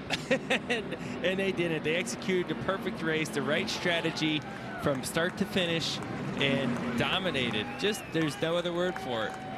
Third driver this season to get his first career victory, 2 of them for Joe Gibbs Racing. Sammy Smith got it done at Phoenix. Chandler Smith, the rookie, won at Richmond. And today belongs to Ryan Truex at Dover. Dover produces first-time winners. That's number 14 for Dover. And today, the 14th win for Joe Gibbs Racing at the Monster Mile in the Xfinity Series. And you know that feels good. You know, Ryan's been grinding it out for years, trying to get the right opportunity. You know, and working with Joe Gibbs Racing for quite some time now, in and out of these cars, which makes it really hard to do because you're not able to really build a team around you. But obviously Ryan able to finally succeed here at his home racetrack. Yeah, and Joe Gibbs Racing, that's 9 more wins to the second next owner there at Junior Motorsports with 5. Congratulations to Ryan. That's so special. First one's awesome. He'd been second on multiple occasions, including right here at Dover. Today, he officially climbs the mountain. Running part-time. He told us when he showed up at Phoenix earlier this year, he hadn't raced since last July. It's so difficult when you don't get that rhythm and routine behind the wheel. No problem for Ryan this afternoon. And I think he needs to let the flow out. Go ahead and get the helmet off, get the flow out, show the people what they want. Is that what they want? I mean, maybe. He's got a lot of it right now. He's got a lot of it. 197 wins all time for Joe Gibbs Racing in the Xfinity Series. 31 years old from Mayetta, New Jersey. And Ryan Truex wins it today. Josh? Ryan, think back to 2012, how close you were to getting that first victory right here. Fast forward to today, does it make it that much sweeter knowing you got it done at your home track? I'm out of breath, man. Oh my God. Just so thankful. All these fans, my team, everybody that stuck behind me. Most people didn't believe in me, and I still did. My girlfriend, Leah, my family, parents, brother, you know, everybody. Just so thankful to be here. This is amazing. I felt like 20 to go, I was just waiting for something to happen. And I was just praying, please, guys, just keep everything straight. Let's get to the end of this. And what a car. What an amazing GR Supra. I'm speechless. I thought I'd be more emotional right now, but when I crossed the flag, I couldn't even talk on the radio. And I'm not an emotional guy, so yeah. This is for everyone that doubted me. Ryan, I asked you this week how your career would have been different if you had won that race back in 2012. What does this win do for your career going forward? I belong here, and I just proved that. And I've known it for a while. People around me have known it for a while, and now everybody in this garage area knows it. And my goal is to drive one of these cars full-time next year, and hopefully we can make it happen. Congratulations, Ryan.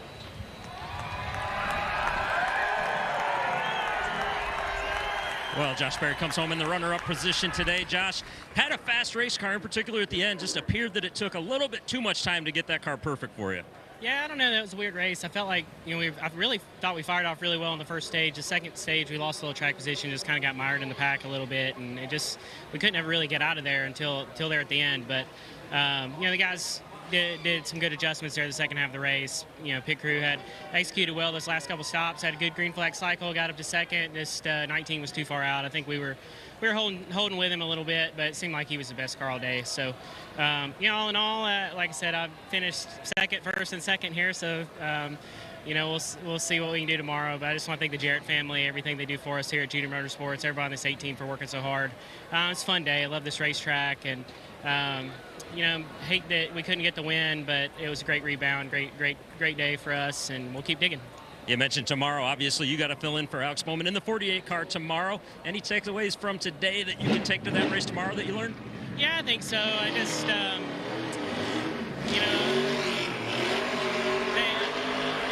I mean, I feel good about what we had in practice.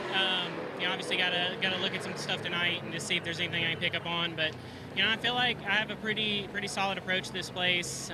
You know, talking to Alex, me and him kind of seem to have the same idea there. So I'm excited for it.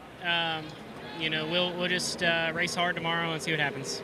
Another strong day at Dover for Josh Berry. Yeah, the average finish, he pointed it out, it's really good. A second, a first, and a second. But today, he and no one else had anything for Ryan Truex.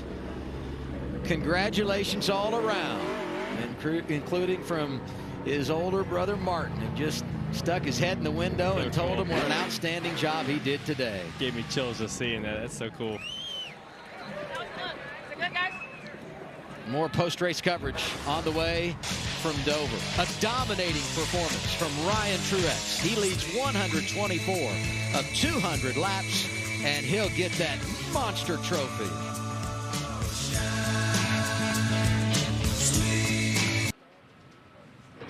It's all over in Dover, Delaware. The Monster Mile had nothing for Ryan Truex. Truex punching the monster right in the nose, winning both stages, leading 124 laps, and pulling into victory lane for the first time in his career. And the other big winner today, Cole Custer, finished 7th. He gets the dash for cash for a second consecutive week. Regan?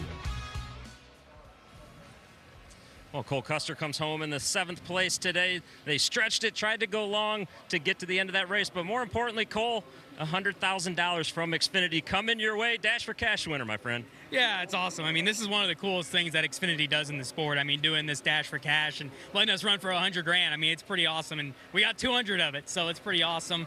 You know, but we really want that little bit more. We want to go out and win. We just need that little bit more, you know. Felt like we were solid, just get too tight on the long run. But can't thank everybody at the shop. I mean, they're busting their tails trying to get us that little bit more. But can't thank Haas Automation, Ford Performance, everybody enough. But we'll enjoy this $100,000. Hopefully get a win here soon. Got that big check in your hand. Where are you going to put that big check? Somewhere everybody can see it? Well, now we got 2 of them, you know, so that's awesome. You know, got $200,000 in the last 2 weeks, so that's a really good accomplishment for our team, and we're starting to find our stride. We'll get it. We just need a little bit more. Thanks, Cole. Austin Hill led 18 laps, ultimately comes home 4th. What more did you need to be able to hold off the 19 when you were in the lead and get the result you wanted?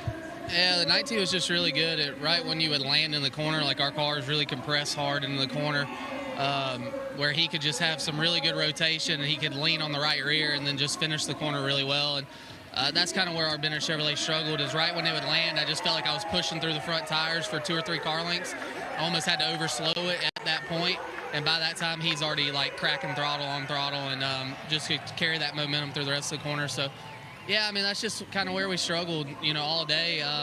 We tried to make it a little bit better, and all we did was kind of make our entry a little too free. So we kind of went back on that. But all in all, solid day for our Bennett Chevrolet. I can't thank everybody at RCR and ECR enough for all they do, and a lot better than what we had last year. Last year we struggled to run inside the top 10. I think we finished outside of the top 10. So big improvement from last year. I love this place. It's so much fun. I really wanted to get that monster, but might have to wait until next year. When you look at this stretch you guys have been, obviously you start the season hot, but you bounce back at a top 10. How do you view where the 21 team is right now? I mean, I think we're at a pretty good spot.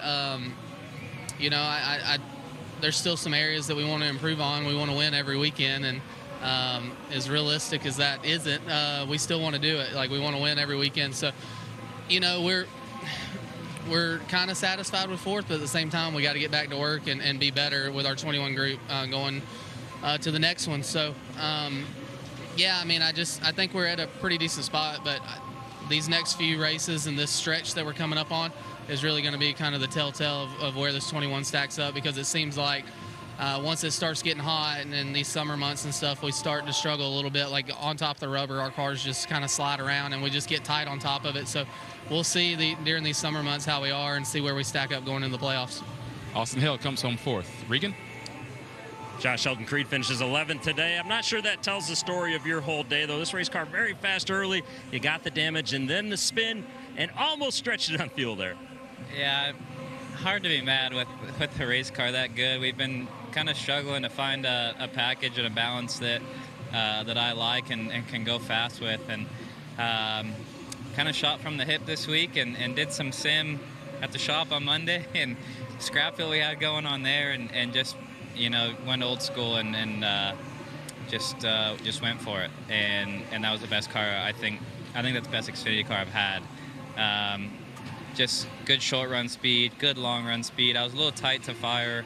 Yeah, the damage hurt with that first stop, and then felt really good right there at the beginning of stage 3. Just tight racing with the 18 and the 7. I haven't seen it, but yeah, I don't think anyone's fault. I think if I would have backed out, I don't know, I might have put myself in a worse spot, because then I would have, you know, had the right front in the 7's door, and I don't know, just a tough spot to be. But unreal speed. I was so happy with how our car drove, and man, just so proud of just everyone at RCR, ECR Motors, Wheeler Manufacturing. We're gonna get a win. I know it's coming, but I usually would be mad with 11th, but I'm just so happy with the speed we had today. Definitely knocking on the door for that first win. Josh? Justin Allgaier comes up short. Another top 10 for you, though, in this race. What more did you need today?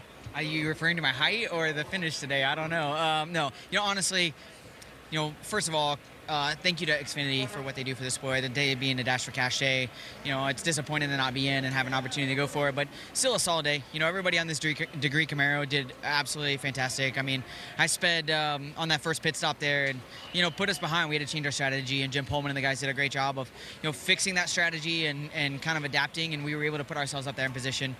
You know, we knew at the end there, the green flag pit stop, it was going to come down to how good of a pit stop do you have, but also too, when is the timing right? And we probably waited a little bit too long, hoping that the caution wouldn't come out, and it didn't. But probably waited a little bit too long. But proud of our team, proud of the effort. All 4 of our Camaros in top 10, which is really, really good. And you know, we'll keep going at it. But beautiful car, came home with a solid finish. It's hard to be disappointed in that.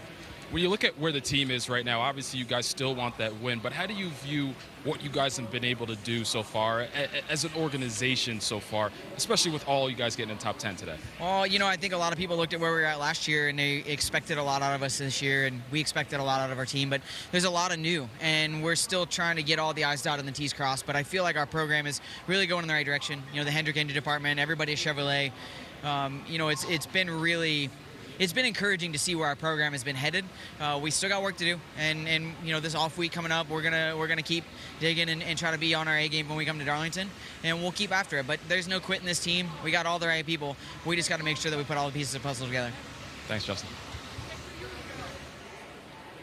Well, a solid 5th place performance for John Hunter Nemechek. John Hunter had your car today, and it just sounded like you guys were good, just couldn't quite get it perfect all day long. Yeah, we were chasing the 19 all day. Definitely the best car, so hats off to everyone on the 19 team at Joe Gibbs Racing. I thought when we took off, we passed a lot of cars today and thought our car, our Toyota GR Supra, was going to be as fast as Xfinity 10G, but sadly that wasn't the case. So we got to go back to the drawing board a little bit. At least it was our teammate that won, so we can go look and kind of see what he ran compared to us and compare notes. But solid day, solid points day for us. I feel like we're still, I think, 4 back from Austin coming into this week and then leaving this week. So no gain or no loss, but looking forward to going to Darlington here in a couple weeks and hopefully go whip some butt. This team continues to build momentum as the year goes on. Seems like every week you guys get stronger and stronger. What's that do for the confidence on each of these racetracks when you get there? It's huge.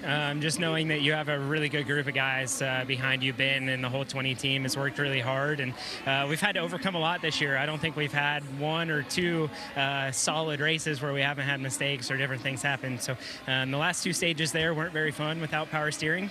So managed to get a top 5 out of it is still a pretty good day for overcoming some stuff. So I'm really looking forward to continuing this year with the 20 team and the momentum that we have. I have a lot of confidence in them and feel like they have a lot of confidence in me. So just got to keep plugging. Enjoy the off week. We'll see you in Darlington. Thank you. Thank you, Regan. You know, the last 7 winners coming into today here went on to make the championship 4. That's not going to be the case with Ryan Truex. He's not running full time. But as we look at the results, look at the drivers behind him: Barry, Allgaier, Hill, Nemechek, Sammy Smith, Cole Custer. These are the drivers we feel like are in it for the long haul, had good days today. Yeah, they definitely are. And what I just heard from John Hunter Nemechek, he just ran 2 stages with no power steering on that long green flag run. He's going to need a weekend off after that and let his arms recover. That's impressive. That boy's been in the gym to be able to hold on it at the monster for 2 stages. That's a grind. Sheldon Creed ends up a lap down in 11th, which is basically where he was when they played their strategy. But as he said, really good day. Kaz Grala, didn't mention his name much, ends up 12th. That team needed it. Kyle Weatherman, inside the top 15. Really, really good job by him today. Absolutely. No surprise there either, because when he was up front, when he stayed out early in the race, we thought he was going to fall back a lot harder, and he did. He hung up there pretty well. And it showed that he had a fast car, and it could hang up there, top 15 finish. Riley Herbst 21st. Boy, they had their fair share of issues today. 2 laps down. Yeah, that speeding penalty really killed him there at the end. And he was running a lot better than that. Just you can't speed when it comes down to it there at the end of these races. See Raja Caruth back there in 26th, running a part-time schedule in the Xfinity Series for Alpha Prime. Corey Heim 35th in his debut, and you know, I know he had the run-in with Parker Kligerman. Parker, as you see, didn't finish the race after that crash, but Corey Heim did have some positive moments today before having a host of things go wrong late in the race. He finishes 35th in his debut. More post-race coverage coming from Dover. Reminder tonight on FS1, a huge matchup in the National League. The Cardinals getting Mookie Betts and the Dodgers. It's all on FS1 and the Fox Sports app. Coverage starts 9 Eastern time. Stick with us. More interviews on the way. How great is this shot? Martin with his little brother, who's now a winner in the NASCAR Xfinity Series.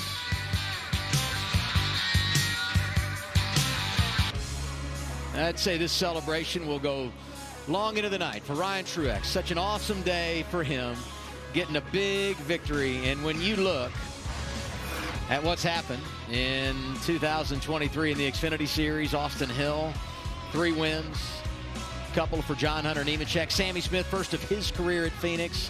Chandler Smith got it done at Richmond today. First-time winner Ryan Truex. Jeff Burton delivering last week at Talladega. And you got A.J. Allmendinger, of course, won in Austin, Texas on the road course at Circuit of the Americas. So here is what's coming up the next 7 weeks. We leave Dover, get a weekend off. And then we head down to Darlington, South Carolina. A little throwback weekend, another weekend off before a home game at Charlotte, drivers only, Memorial Day weekend. Then we fire out west. You got a little road course race at Portland, down to Sonoma, back-to-back races on the road before another off weekend here in the Xfinity Series. What's he talking about, off weekend? I know. We don't do those. We don't have those here. I think I'm going to come out and join you guys. I just won't be calling the Xfinity races. I'll jump over and do some truck action. Hey, it was a crazy day, and I think, you know, Josh Berry said it. This was a weird afternoon at the racetrack. At the end of the day, though, it's all about Ryan Truex, who wins for the first time in his career. It really is, and we talked about it a little bit earlier. The grind that Ryan Truex and his family and his girlfriend and everyone he brought up in his interview, it's been a long time coming. He's been close for a long time. He hasn't won in years. You can imagine the feeling of victory crossing the start-finish line, getting hoisting that Monster Miles trophy right there in front of him for the first time. That feeling is something that he's been trying to get for years, and I'm happy for the whole Truex family. Yeah, and if you're going to win one trophy, that's the trophy to win. That monster is so cool. I mean, it is special for the Truex family. Now they both have them at home. 200 laps today. We reset, do 400 tomorrow. I know both of you starting deep in the field, but what are your expectations as we go racing tomorrow afternoon? Yeah, I think, well, a few things. We're going to have a competition caution at some point. We don't know when that's going to be. We saw a lot of tire wear in practice earlier today while the track was green, so we're going to have to go. We're going to have to go hard while we can, and I think there'll be cautions coming quick. Here's what comes your way tomorrow. It's race day, noon Eastern time, and then the Worth 400 at 1 o'clock on FS1. Thanks to the two of you. Great job. Good luck tomorrow. Thank you. Thanks. We'll take every bit you got. Next time you see the Xfinity Series 2 weeks from now at Darlington. That's going to do it from here. Congratulations, Ryan Truex.